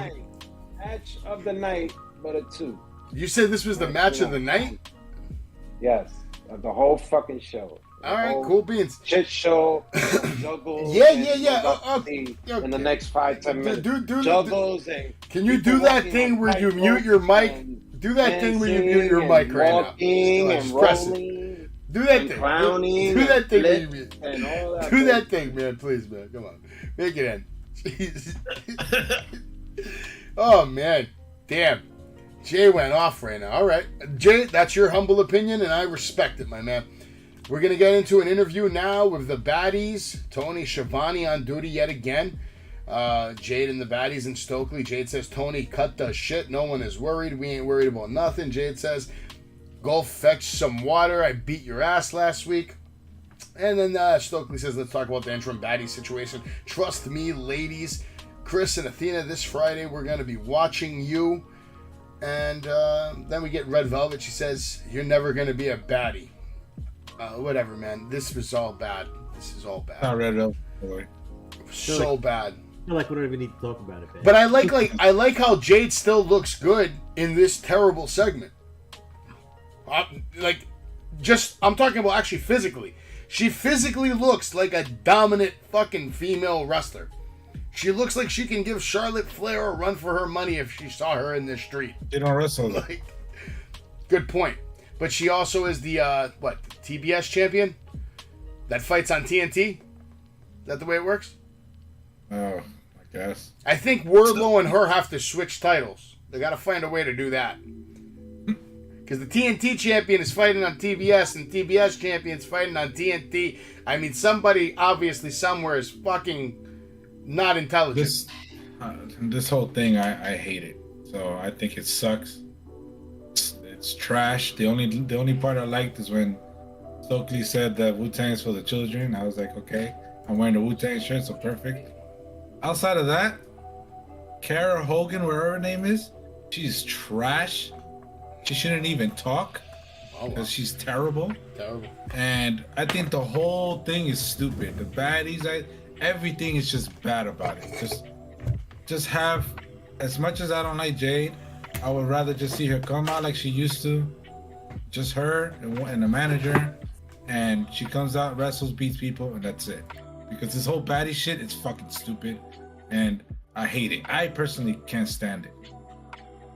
I feel your pain, man. Gilt, you have anything to say about Jade? We're just skipping this shit? No? Okay, we get one more preview of Rampage. I was kind of disappointed that we didn't see the Gun Club on Dynamite. I was hoping to see the storyline of Max Caster and Anthony Bowens and the Sons and Billy, and I want to see more of where this last scissor attempt, Billy Gunn, and he tried to scissor with his daddy one more time and couldn't do it, man. He tried, Anthony. He tried to scissor with his daddy, and to me that was the moment of the week last week, and we didn't get to see a continuation of that. I gotta wait till Friday night to watch this. Literally, here's the sad thing. The best storyline AEW has going for it right now is the fucking storyline between Billy Gunn and Max Caster. Well, what other storyline is there? MJF is gone, Daniel Bryan's gone, CM Punk is gone, Hangman's in the fucking Dark Order, Kenny Omega's fucking gone, Miro's not winning anything, Pac is in fucking London wrestling in fucking bars. What fucking storyline is it that's more fucking riveting than this one right now, you stupid fuck? Tell me right motherfucking now. Every story is horrible in AEW. Doesn't matter. They're all bad. Scissor me, daddy. Every single one. Yo. I will not. Yo, listen. It's all bad. You're going to regret not coming to see Max Caster on Sunday. Because he is the future. I'm regretting he is the future of this business on the mic and in the ring. And if that kid doesn't get injured, he's going to have a hell of a fucking career. Long term. He's a good wrestler. And he's just getting started. And AEW, they hiring, so I'll put the word anyway, out. We get the main event. All right, also, they let us know Private Party versus Lucha Bros on Rampage. Whoop de fucking do. And also, Jay Lethal and Vate's commentary desk cuts another promo. Tell us, Joe, your student is going to embarrass you on July 23rd. Excalibur's like, oh, this is going to be the bitter rivalry coming to an end, blah. Little Massachusetts. We get an interview with Anna Jay. We see Tay Conte, who reminds me of Maurice with her accent. Yeah, what do you mean? She sounded like Maurice, the old Maurice. Really French thick accent. I didn't know she had a thick accent like that. You guys didn't hear her thick accent? It's not like Maurice. No. Yeah, it's not like Maurice to me, man. It's not that bad. It reminded me of Miz and Maurice because Miz is married to somebody who has a fucking thick accent, and Sammy's like a heel guy, young in the business, coming out with his vlog and his podcast. He looks like he's a fucking Miz fan, man. That's what I see out of all this. I think he's a Miz fan. I think he likes what the Miz does, and I think he wants to have a match with Logan Paul at WrestleMania in 6 years. Let's see if Sammy makes it to the promised land. Sammy's a way better wrestler, though. Than the Miz? Yeah, well, that's obvious. No fucking shit, Sherlock fucking Holmes. But he's not better on the mic. Not even like I'm talking about. He's not even in the same fucking ballpark as the Miz on the mic. No. Let's be clear about that. But that's the experience stuff. But here's the difference between the Miz and Sammy. The Miz has already a long and prosperous career. And guess what? He still has many, many, many, many years left on his long, illustrious, profitable career. The way Sammy's going, he is going to have to retire in 5 years because he's going to fucking kill himself. Because now he's built himself up as this star who has to do all these crazy fucking spots, and he's got to keep topping himself. And I don't care who you are or where you are. When you take bumps like he's taking, with the exception of that shit show from the fucking blood and guts through the padded fucking mattress that they had on the table or whatever the fuck that was, Sammy takes some pretty vicious bumps, man. You can't take bumps like that and not expect to knock off some years of your career, add some injuries, add some surgeries. Like, he's got to calm the fuck down and mature. That's why there's a big difference. All right? And Jim Cornette hit it on the head when he said it in his podcast. The big difference between Austin Theory and Sammy is Theory is younger, right? He's 23. Sammy's 28. But Theory's more mature than Sammy. Sammy's still out here acting like a fucking little kid. He's still out here acting like he really knows what to do, and he's just winging this shit. I don't think there's any real clear direction with Sammy's guidance and story. I think they're letting him, they have him like on a leash, let's say, and they say, okay, you can play in this park over here with whatever toys are here. You can't come over here. You can't play with that wrestler. You can't talk to this guy. But these guys here, go do whatever the fuck you want. Like that kind of leash. You know what I mean? And look at Theory now, on the other hand. He's 5 years younger, and he's in a position right now to make more money next year than Sammy's made in his entire career so far. Let's just be fucking clear on that. That's the difference between Theory and Sammy. Who's a better wrestler? That's another, that you could do a whole episode on that, I think. But real quick, before I get into the main event, I'd love to hear what you guys think on that, though. Who's a better wrestler, and B, who's better on the mic, Sammy or Theory? And we're going to start with Gilch. I mean, there's no question with the mic, right? I mean, yeah. I'm talking, like I'm double thinking what I'm saying now, because it's a tough matchup, right? In the ring, yeah, it really is. I don't know, man. If I had to choose one today, I can't even commit to it. I keep wanting to say Sammy, but this kid has just snuck up on me on the other He's side. impressive, yeah. Yeah. All right. How about you, Dave? Can you make a declaration between the two? I know you're going to pick Sammy because that's your boy, right? Or are you being biased? No, not completely. Austin is definitely better on the mic. Okay. In the ring, though, by far Sammy's way more exciting in the ring than Theory. So I could agree with the exciting part. Yeah. Okay. So I think that all around, I think Sammy is the better and more exciting wrestler. But on the mic, he definitely needs work. For sure. And Jay, how about you? I'm not gonna play your little charade games here. Of you wanting for everybody to say that theory. Yeah, it's no. I want your opinion. I want your opinion. There's no Zion Quinn. I am not gonna play this mind game you playing over here, man. No, I will not answer, and I don't like both. I will put Zion Quinn over these two. Okay. Well, Jay's obviously lost his fucking mind, but yeah, I'll get into my opinion. I'll get into my opinion, and I'll give you my detailed answer at the end of the show, right before we cut off and we go to our final segment, which of course will be to hype up SummerSlam a little more. But first, let's get into the main event of the night, which was a tag team championship match. Championships are on the line. We got the Young Bucks versus Ricky Starks and Powerhouse Hobbs versus Keith Lee and Swerve Strickland. Keith Lee and Matt Jackson kick things off. Matt trying to get a headlock on Keith Lee, which was funny to just see. Matt punching and dodging. Now tags in his brother Nick. Now Keith tags in Swerve Strickland. Nick with the Escalara, but Swerve counters, sends Nick outside, but Nick lands on the apron. Terrible boot to the face to Swerve, who sells a very shitty double drop kick, and then we get a double kick up. This was all too much, too fast, and it looked like shit. This was a bad start to the match, to be honest. We get an arm drag now by Jackson.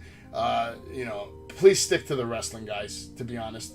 Like it's a championship match. Stick to the wrestling. There's no reason to go outside and start doing all this flippity McTwist fucking, Tony Hawk skateboard trick garbage. Just fucking stick to fucking wrestling when the belts are on the fucking line.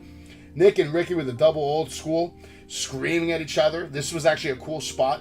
Screaming at each other. What are you doing? What are you doing? Matt with the locomotion Northern Light suplex and lands the fourth double Northern Light suplex to Ricky and Swerve.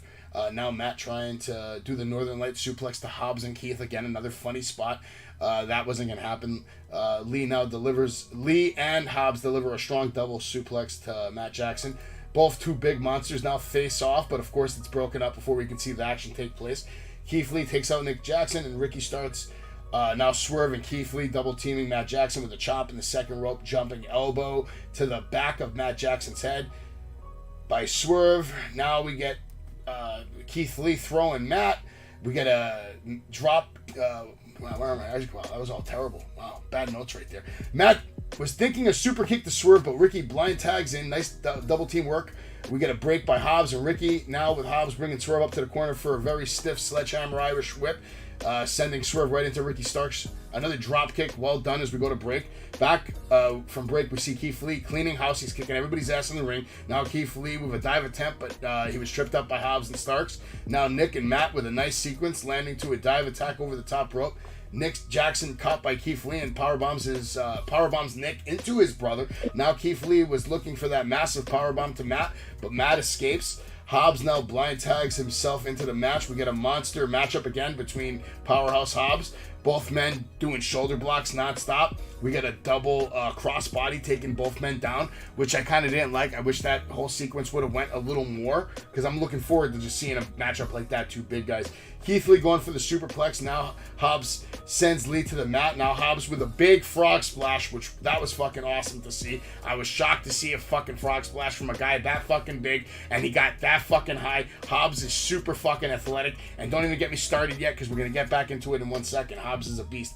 Yeah, Hobbs now has Nick on his shoulders, and Ricky does the old school jumps, connects the cutter. To me, this was the move of the night because it looked fucking flawless. We get the cover and the kick out. Now Matt and Swerve. Swerve with a stiff backbreaker, big lariat, taking Matt down.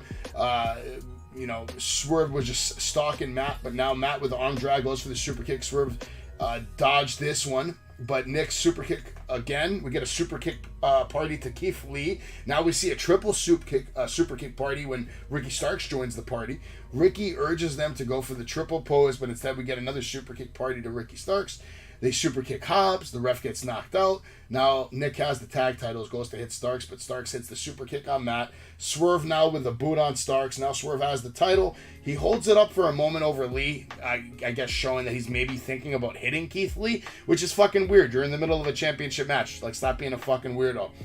Now Matt gets the title back and hits everyone with the title. We get a cover on Swerve, kick out at 2. Now Bucks calling for this to be over. They go for the BTE, connect on Swerve, and the Bucks, Ricky breaks it up, saves the match. Bucks going for the Tombstone pile driver spike double team move. Now Keith Lee catches one of them, gives him the power bomb. Swerve with the stomp, but Ricky and Hobbs break up this whole thing, save the match. And then this was a 6 spot too. This might have been the best spot of the night as well. I'm not going to say it was the best move of the night, but this might have been the best spot of the night, where Hobbs just absolutely fucking hulks up. We get 4-6 spine busters in a row, just going absolutely fucking nuts, dumping body onto body onto body, looking like an absolute fucking machine bulldozer. Holy shit, chants even break out. Ricky showing 6 strength, hits the big spear on Swerve. We get a cover breakup by Nick and Matt Jackson, who now go for the super kick on Lee. He takes the sneaker off Matt, attacks the Bucks with the sneaker. Now Lee with a Billy-to-Billy suplex over the top rope on Hobbs, and Ricky Starks going after Lee. Nice shot, sending Lee to the outside. Swerve with the moonsault off of Keith Lee's chest, taking everyone out. Now Starks going for a big move, but Lee just shoulder blocks him out of the state. Like, after this move, he was out of the state. He didn't just leave the ring. My man left the fucking state. He's gone. He's not coming back, man. Now we see the huge diving attack. Now Swerve with the Swerve Stomp, which looked like it actually completely fucking missed. And we have a new AEW Tag Team Champion. Keith Lee and Swerve Strickland are your new AEW Tag Team Champions. Now, even though there was botches at the beginning of this match, and a botch to even end the match, in my opinion. I thought that stomp did not look as good as it should have looked when a title is going to change hands, number 1. I still gave it a 4-star because of some of the moments that we saw in this match and some of the spots. And the action was fucking insane at one point. And just to see Hobbs go over the way he went over, and the crowd just, reacting to him and responding with that holy shit chant, I really think tonight should have been Hobbs and Starks night to be the champions, man. They've been in the company longer. They've paid their dues. They've done the storylines. Keith Lee and Swerve just fucking got here. They're not even on good terms. But the good news is, I can see Hobbs. If they gave it to Keith Lee and Swerve, they're going to give it to Hobbs and Starks. It's just a matter of time before they don't get along and we're going to have new champions. So if all this is to lead to them winning it next, I'm okay with that. Because it's storytelling. Who wants to go first? Raise your hand. Not anybody? Volunteers? Gilch, let's go. I love it. I am with you. 4 stars. There were botches. There were some spots that didn't make sense, but the other end just outweighed it. The good spots. Yeah. Hell yeah. Keith Lee flying around like a fucking cruiserweight. Hobbs, the frog splash, where Keith Lee was sitting on the wrong side of the ring. He almost had to do that frog splash across the whole ring. That was pretty impressive. And the symphony of spine busters on top of each other, I enjoyed the hell out of this thing. You know me, like I hate predictability, and midway through the match, I actually had no idea who was going to win, and that got me into it even more. Yeah. I thought the Bucks had this on lock when the match started, but then when we started seeing all that craziness, like when I saw that cutter off of Hobbs' shoulders, I was like, that's a spot right there. They might take it. What are you grading it for, you said? Yes. All right, Dave, how about you, buddy? I like the match. I did go into the match thinking Bucks were gonna win this match. But as the match progressed and the way Taz was talking, I started thinking Hobbs and Ricky Starks was gonna win. Yeah. The way the match went, it felt like Ricky Starks was gonna win, and not to mention, I don't know if you guys know about this, but Keith Lee had put out a tweet earlier this morning that made it seem like he was gonna go away for a while. So I was left confused too with them winning because it made it seem like, and they even asked them on, because Tony Khan was on Busted Open this morning, and they asked him about it. Really? And yeah, he usually comes on Wednesdays or on Friday. Really? He's a regular, huh? Yeah. And they asked him about it actually. And they were thinking the same thing, like, is there an injury or something like that? And they were like, no, it seems that he has a family, something happened in his family. So the way they were talking about it, it was like he was gonna go away for a little bit. So when I saw them win, I was really confused from that point, because I didn't expect them to win just for that reason. I was already in the assumption that they were winning for all that news that was coming out this morning. I mean, it's probably not going to be a long title run, right? Like I could see like a short run and Swerve turns on and they lose the belt, something like that. That's another thing too. If they're smart, they build up a pay-per-view match and give it to Hobbs and Starks. You know. That's another thing that left me confused too. Like, why did they show like Swerve is gonna turn, but then they win the titles? So it's yeah. It didn't make sense to me. So all in all, like I won't go as a 4. I'll give it a 3 because I just didn't like that point. That point itself really stood out to me. It's like, why did you show that little kind of story where Swerve is gonna turn on him suddenly, but then ultimately they win the titles? Now they're all best buddies and stuff. I don't know. I didn't like that part, so I gave it a 3 for that reason. Not bad. I thought tonight was Starks and Hobbs' best performance as a and Hobbs definitely shined this match. He definitely came out over, even though they didn't win. He was over big time. He's got a bunch of new fans after tonight's episode. I guarantee fucking that. And that toy is gonna sell now. That's coming out. That frog splash, dude. I was like, whoa. Bro. I was on the fence if I was gonna order the Hobbs and Starks figures that are coming out. It's a whole set with Eddie Kingston and Thunder Rosa and a couple other. And now after seeing this match, there's no question I will be ordering all of those fucking figures. When that guy hit the top rope, I was like, I'm yelling to the TV, I'm like, Keith, move over. You're too far. He's not gonna make it. He made it though. No, Jay, man. What did you see? What did you grade it? Everybody at home should be thanking me that I'm sober tonight. Unlike my 3 colleagues over here, they must have had too much to drink. I don't know what they saw. They saw 3, 4, 5 stars, whatever they call it. No one said 5-star once tonight. My rating is a 1 star. I'm not gonna get into all movesets. I don't think I'm just gonna say this was very bad. This was bad for television. I can't believe I saw it. This was the worst decision call. We should have never had new champs, period. I don't think both teams are ready. If you're going to give it to Hobbs and Stark, you don't give it to him on a Dynamite. I'm sorry, that's disrespect. You give it to them in All Out. I don't like the title change.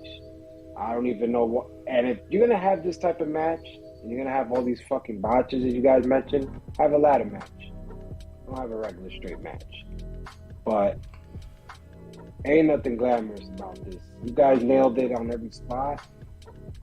I see it entirely different. I don't think this title change should have happened, period. I don't think the title change should have happened either at all. I thought the Young Bucks were going to win, and then that builds to another storyline, maybe another match.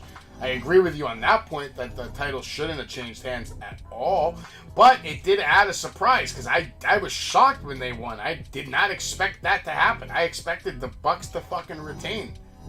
That's the only reason I gave it a 3, just because of this. It was shocking.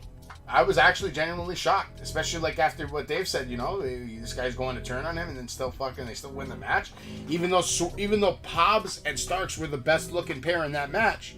It looked like they were set up to win with the spots they were pulling off, especially when I saw that spine buster shit. I was like, oh man, this shit is it's about to be over, bro. This is another all of it. The frog smash, to me, if the match ends after that power spine buster symphony that Gil just said, which is a nice touch, the symphonies, they could have did maybe the cutter again or another move that they have in their arsenal. Obviously, they have a lot of moves in their arsenal because Starks is super talented. Hobbs is a fucking beast. He can probably do anything in the ring. After I saw that frog splash, man, that was impressive.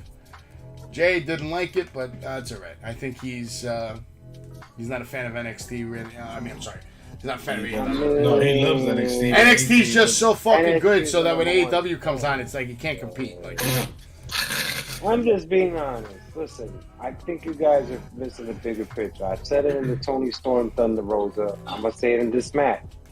We're losing eyes on what's happening originally. What was supposed to happen with Keith Lee and Swerve with this whole, am I going to turn? Am I going to do this? And we seem to have forgotten about it. Now we're giving them the belt.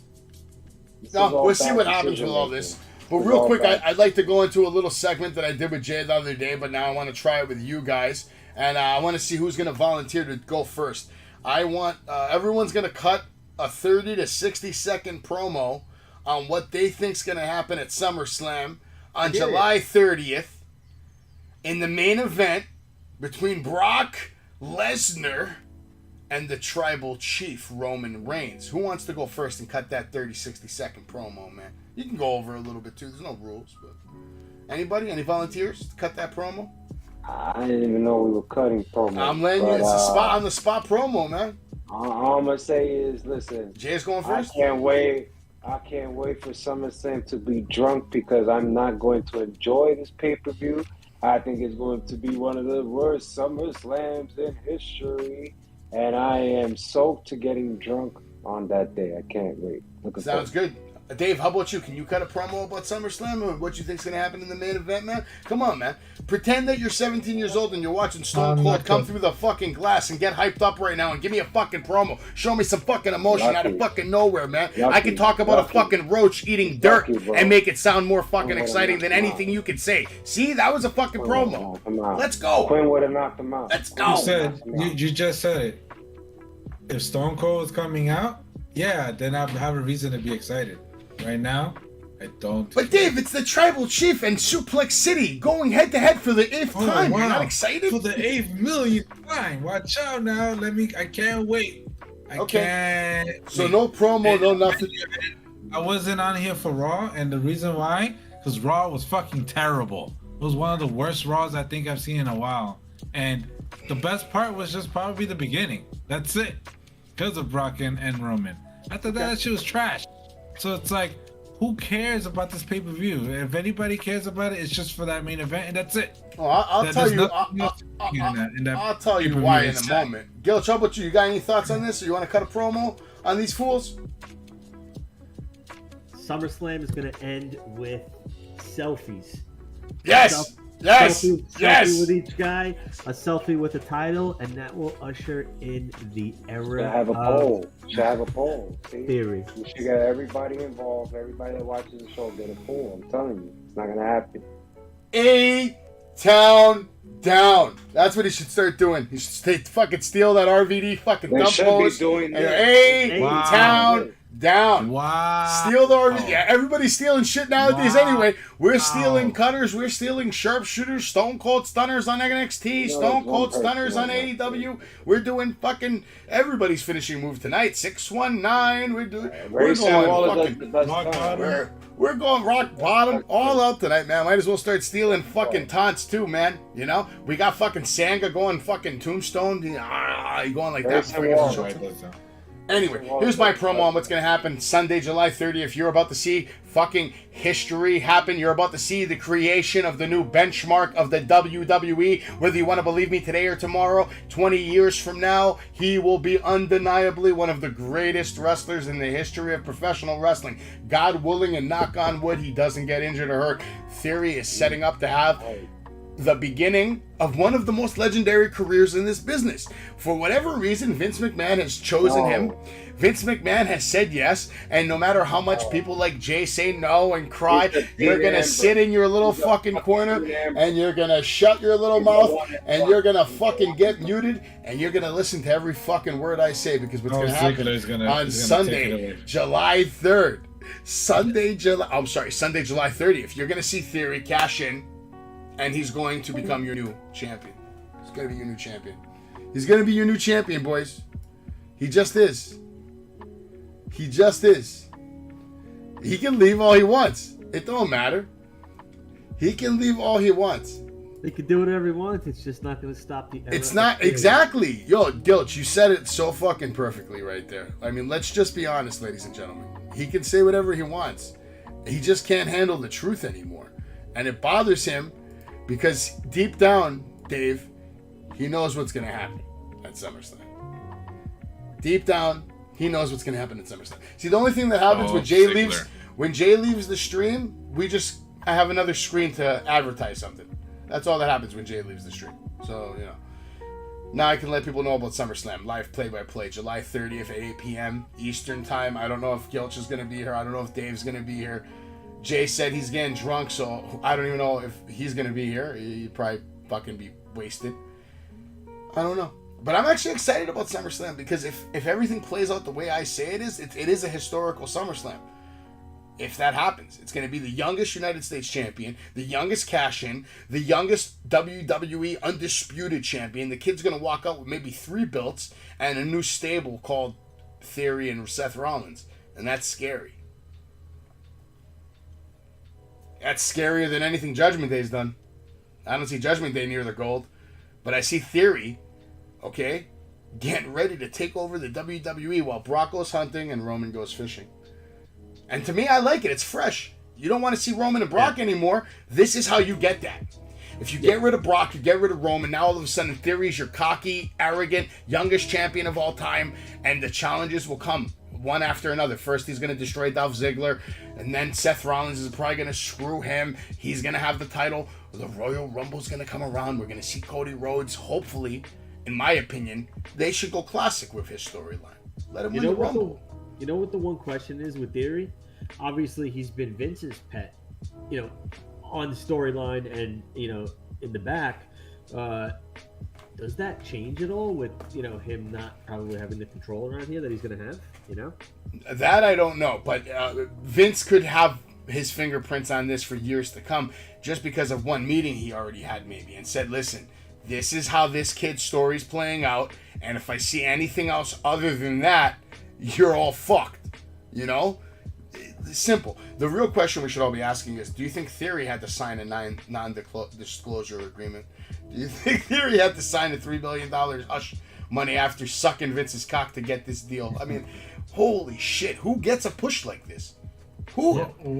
What is Ziggler going to roll? What's his role in this right now? I think Ziggler's role is, like I said, he's going to come out to try to stop Theory from cashing in that briefcase. Seth Rollins is going to be his guardian angel.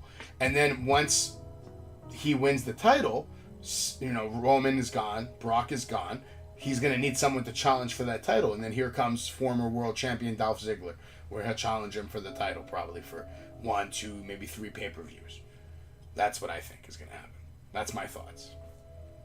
Because who else is going to fight? Listen, if you need someone for Theory to squash for 3 months in a row, would you rather him squash AJ Styles, Kevin Owens, Seth Rollins, Finn Balor, Damian Priest, or would you rather him squash, this guy? Oh, Ziggler? Yeah. Does it hurt Dolph Ziggler to get squashed by the newest superstar? At this point in his career, does it hurt him? If anything, he's going to get paid more money than he's been getting paid the last 3 years because he's going to be in the main event. I don't know. I guess you have to wait and see. I don't think, Absolutely. me personally, I don't think Theory's gonna win it yet. I don't think he's gonna cash in yet. And that's why he's We'll gonna see. win it, though. That's why he's gonna win it, because nobody wants it, and that's why he's gonna win it, because that's Nobody wants it, but everyone is assuming it right now. You have to Everyone understand, thinks though. that they can do it. You have to understand It's the too- only it's- way it's- to it's- create, bro. It's too obvious.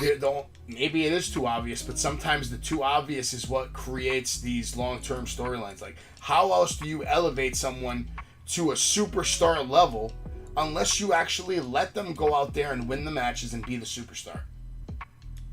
You know what I mean? Like, it's hard to build stars in today's era. So Theory's on that, you know, that like edge right now, where he can be shot up into the mountaintop. Or we could just fuck him up too, like we fucked up everybody else. That's my opinion. If you don't let Theory win this whole thing after talking all this shit for 3 weeks now, talking about how he's going to cash in on these corpses that they're going to leave in the ring after their fucking life-altering match, to me, you ruin Theory's entire career in WWE. Yep, I agree. He'll never be looked at the same again, because this is his only opportunity to become the youngest guy. He is to a heel, do it.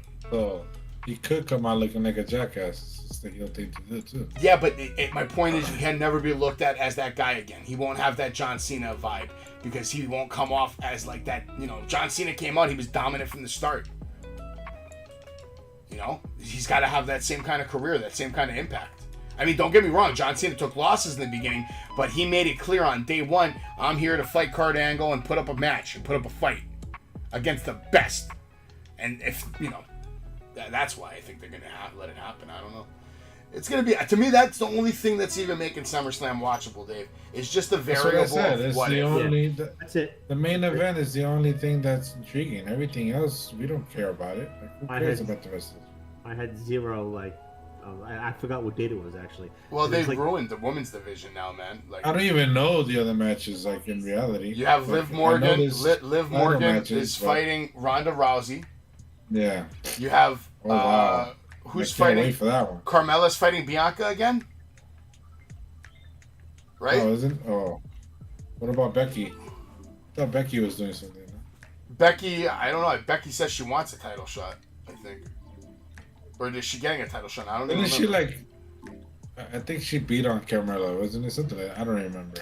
I don't even remember. It's so bad. Oh, that no, it no. doesn't matter. She screwed Bianca, yeah. Yeah, she screwed Bianca. out of- yeah, yeah. Carmella won the match, and now she's getting the rematch at SummerSlam. Do you want to see Carmella fight her again?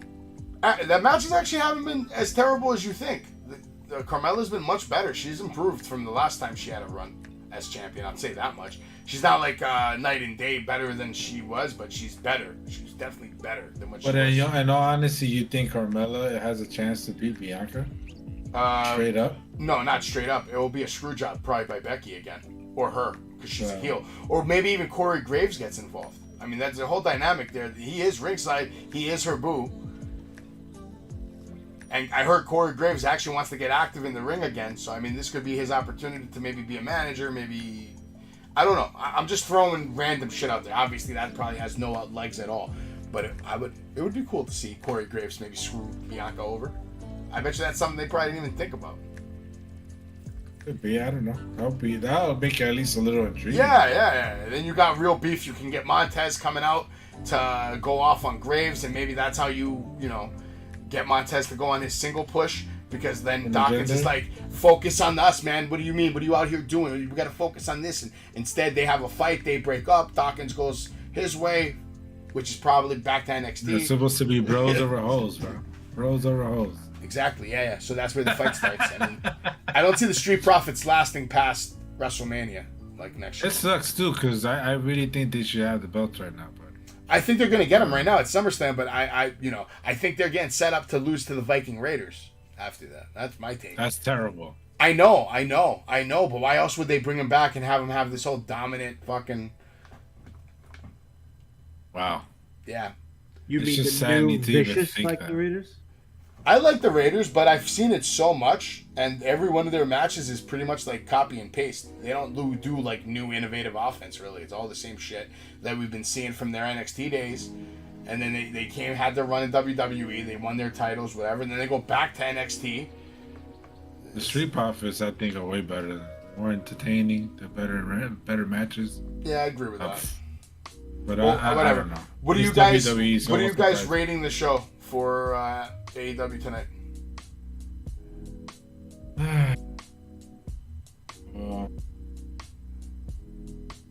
I give it like a 2.5. It wasn't too great to me.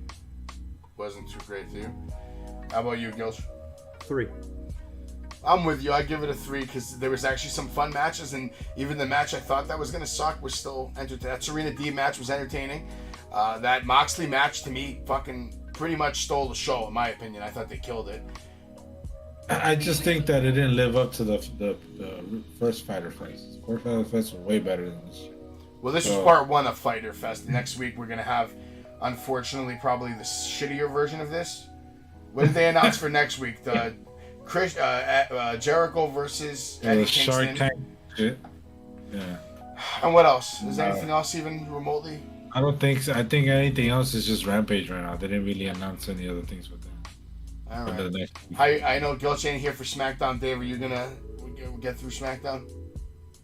More than likely, I can't make promises. It's 2 days from now, so. Yeah, who knows what it might be me, myself, and Dave, or just me, myself, and I. But we'll find out Friday night. Maybe Jay will even be there. I don't know. Jay was pretty upset that I hit the mute on him for a second, but it was only fair. He cut his promo, and then I was cutting mine, and he wouldn't let me cut mine. Yeah, So, he goes in on his rants. He needs to cut them down a little bit. we all go. I mean, at least I go in on my rants too, but I don't know. No, he takes the cake, bro. Takes the cake. Well, he goes in to on the me, rants. He's like and busted open with the host Dave LaGreca. He goes on rants. Yeah, he's our Dave LaGreca right now. He goes on rants. He's on the LaGreca level. Oh man, once he gets in and he gets in his emotions. If you don't shut his mic, he'll keep going. Well, I couldn't believe he shitted on the Young Bucks match pretty hard. He gave it like what, 1.5? Yeah, it's funny. It kind of contradicts himself because wasn't last week he was kissing the Young Bucks ass?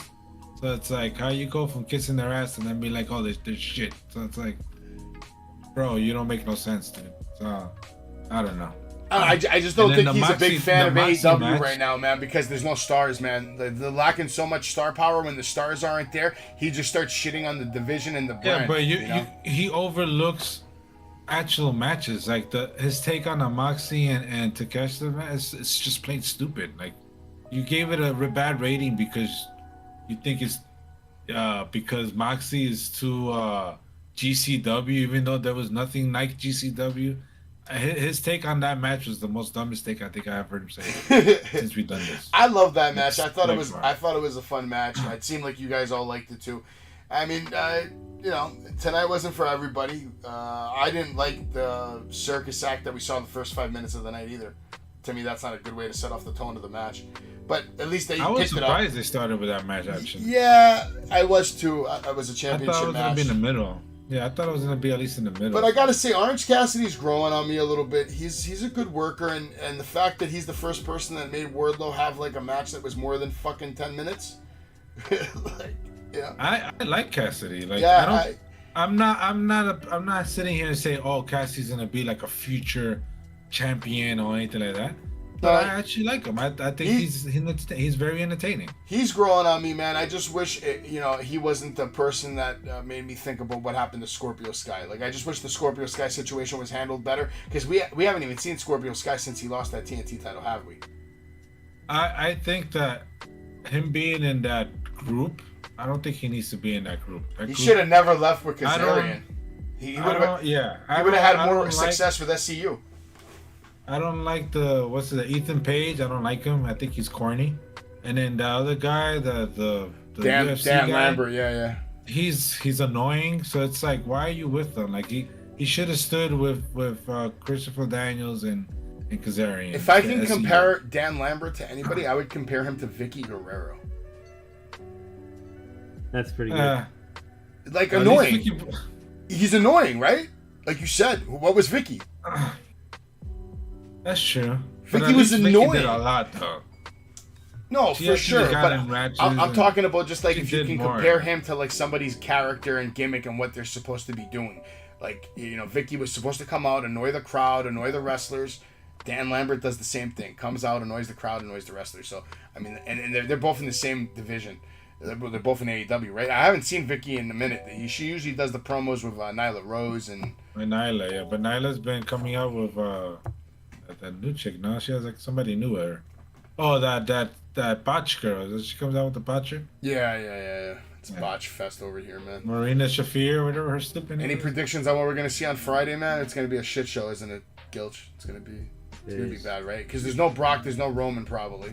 I doubt. No, they haven't announced anything with Roman or anything, so he's definitely not being there. That SmackDown's probably gonna be trash. Do you think Seth is gonna be on at least? Isn't Seth Raw though? Yeah, but they said now they're on both shows. Like they've been bringing guys. At least that's what they said a couple of weeks ago. I don't know if that's changed. I hope not. I don't see why Seth would be in SmackDown. I'm not sure, but yeah, that'd be nice. At least it'll cover for Roman. Because didn't they announce a couple of weeks ago that they were ending like the brand split and like people were going to be appearing on multiple shows? Like we've seen Gunther only on SmackDown so far. I'm surprised we haven't seen him on Raw because he's the IC champion. So what is the IC champion exclusive? I see. The champions should be the ones that should cross over. Yeah, that makes sense to me. There's no reason the IC belt should only be on SmackDown. Hopefully they bring it over. I don't know. I'm sure you guys are done and tired, man. This was a long episode. We went 2 hours actually on this one, so we're gonna call it a night, man. But AEW to me inspires more conversation than Raw and fucking SmackDown, in my opinion, because we get more matches, we get more stories. AEW is the more wrestling show. I mean, the stories and stuff kind of don't make sense. We disagree with the way they go, the direction they go in, but you can't deny they have much better matches at least. I'm just wondering how their ticket sales are now that they don't have Punk, they don't have Daniel Bryan Danielson, whatever. A lot of these top tier start Kenny Omega. Have their ticket sales, do you think, have dipped a little bit? They don't really do good shots of the entire arena anymore. So I'm guessing there could be some empty seats sections, maybe. I'm sure probably where the hard cam is probably not, where the hard cam is not at is probably empty. The CM Punk loss has to be really devastating to their revenue as far as ticket sales. I'm sure. That guy sold tickets. I don't like the fact that they try to stick with these pay-per-views in one same location all the time. I don't like it. They need to start spreading out a little. Yeah, you're right. It feels like it's always in Chicago or Las Vegas or where else. It's either Forbidden Door was even in fucking Chicago. Vegas is Chicago. That's it. Vegas, they must get good deals with those arenas, and that's probably why they keep going back there, man. They probably making good money, and they make. Yeah, but that's bullshit. The fans, not every fan can go traveling like that. Well, maybe they're gonna solve that this coming year because I heard they're gonna add 2 more pay-per-views. That Time Warner wants them to add 2 more pay-per-views. Oh, great. So more money? Well, yeah. More money for the suckers. More money. But everybody, thank you for being here. Gilch, Dave, this has been episode 60. You guys have anything you want to get off your chest? Gilch, we're not going to see you probably till when? Monday Night Raw, maybe? Yeah. Well, hopefully Monday Night Raw lives up to the hype. Oh, yeah, wait, there is no hype, so, yeah. I was like, what? Well, that's Wrestling with Savage. My cousin Crittext going to take us out. Everybody have a good night. God bless. We'll see you here for episode 61 on Friday night, SmackDown and Rampage. Everybody have a good night and take care. Follow us on Instagram, YouTube, Facebook, TikTok, and all that bullshit, man. And if you're not down with that, I got 2 words for you. Good night.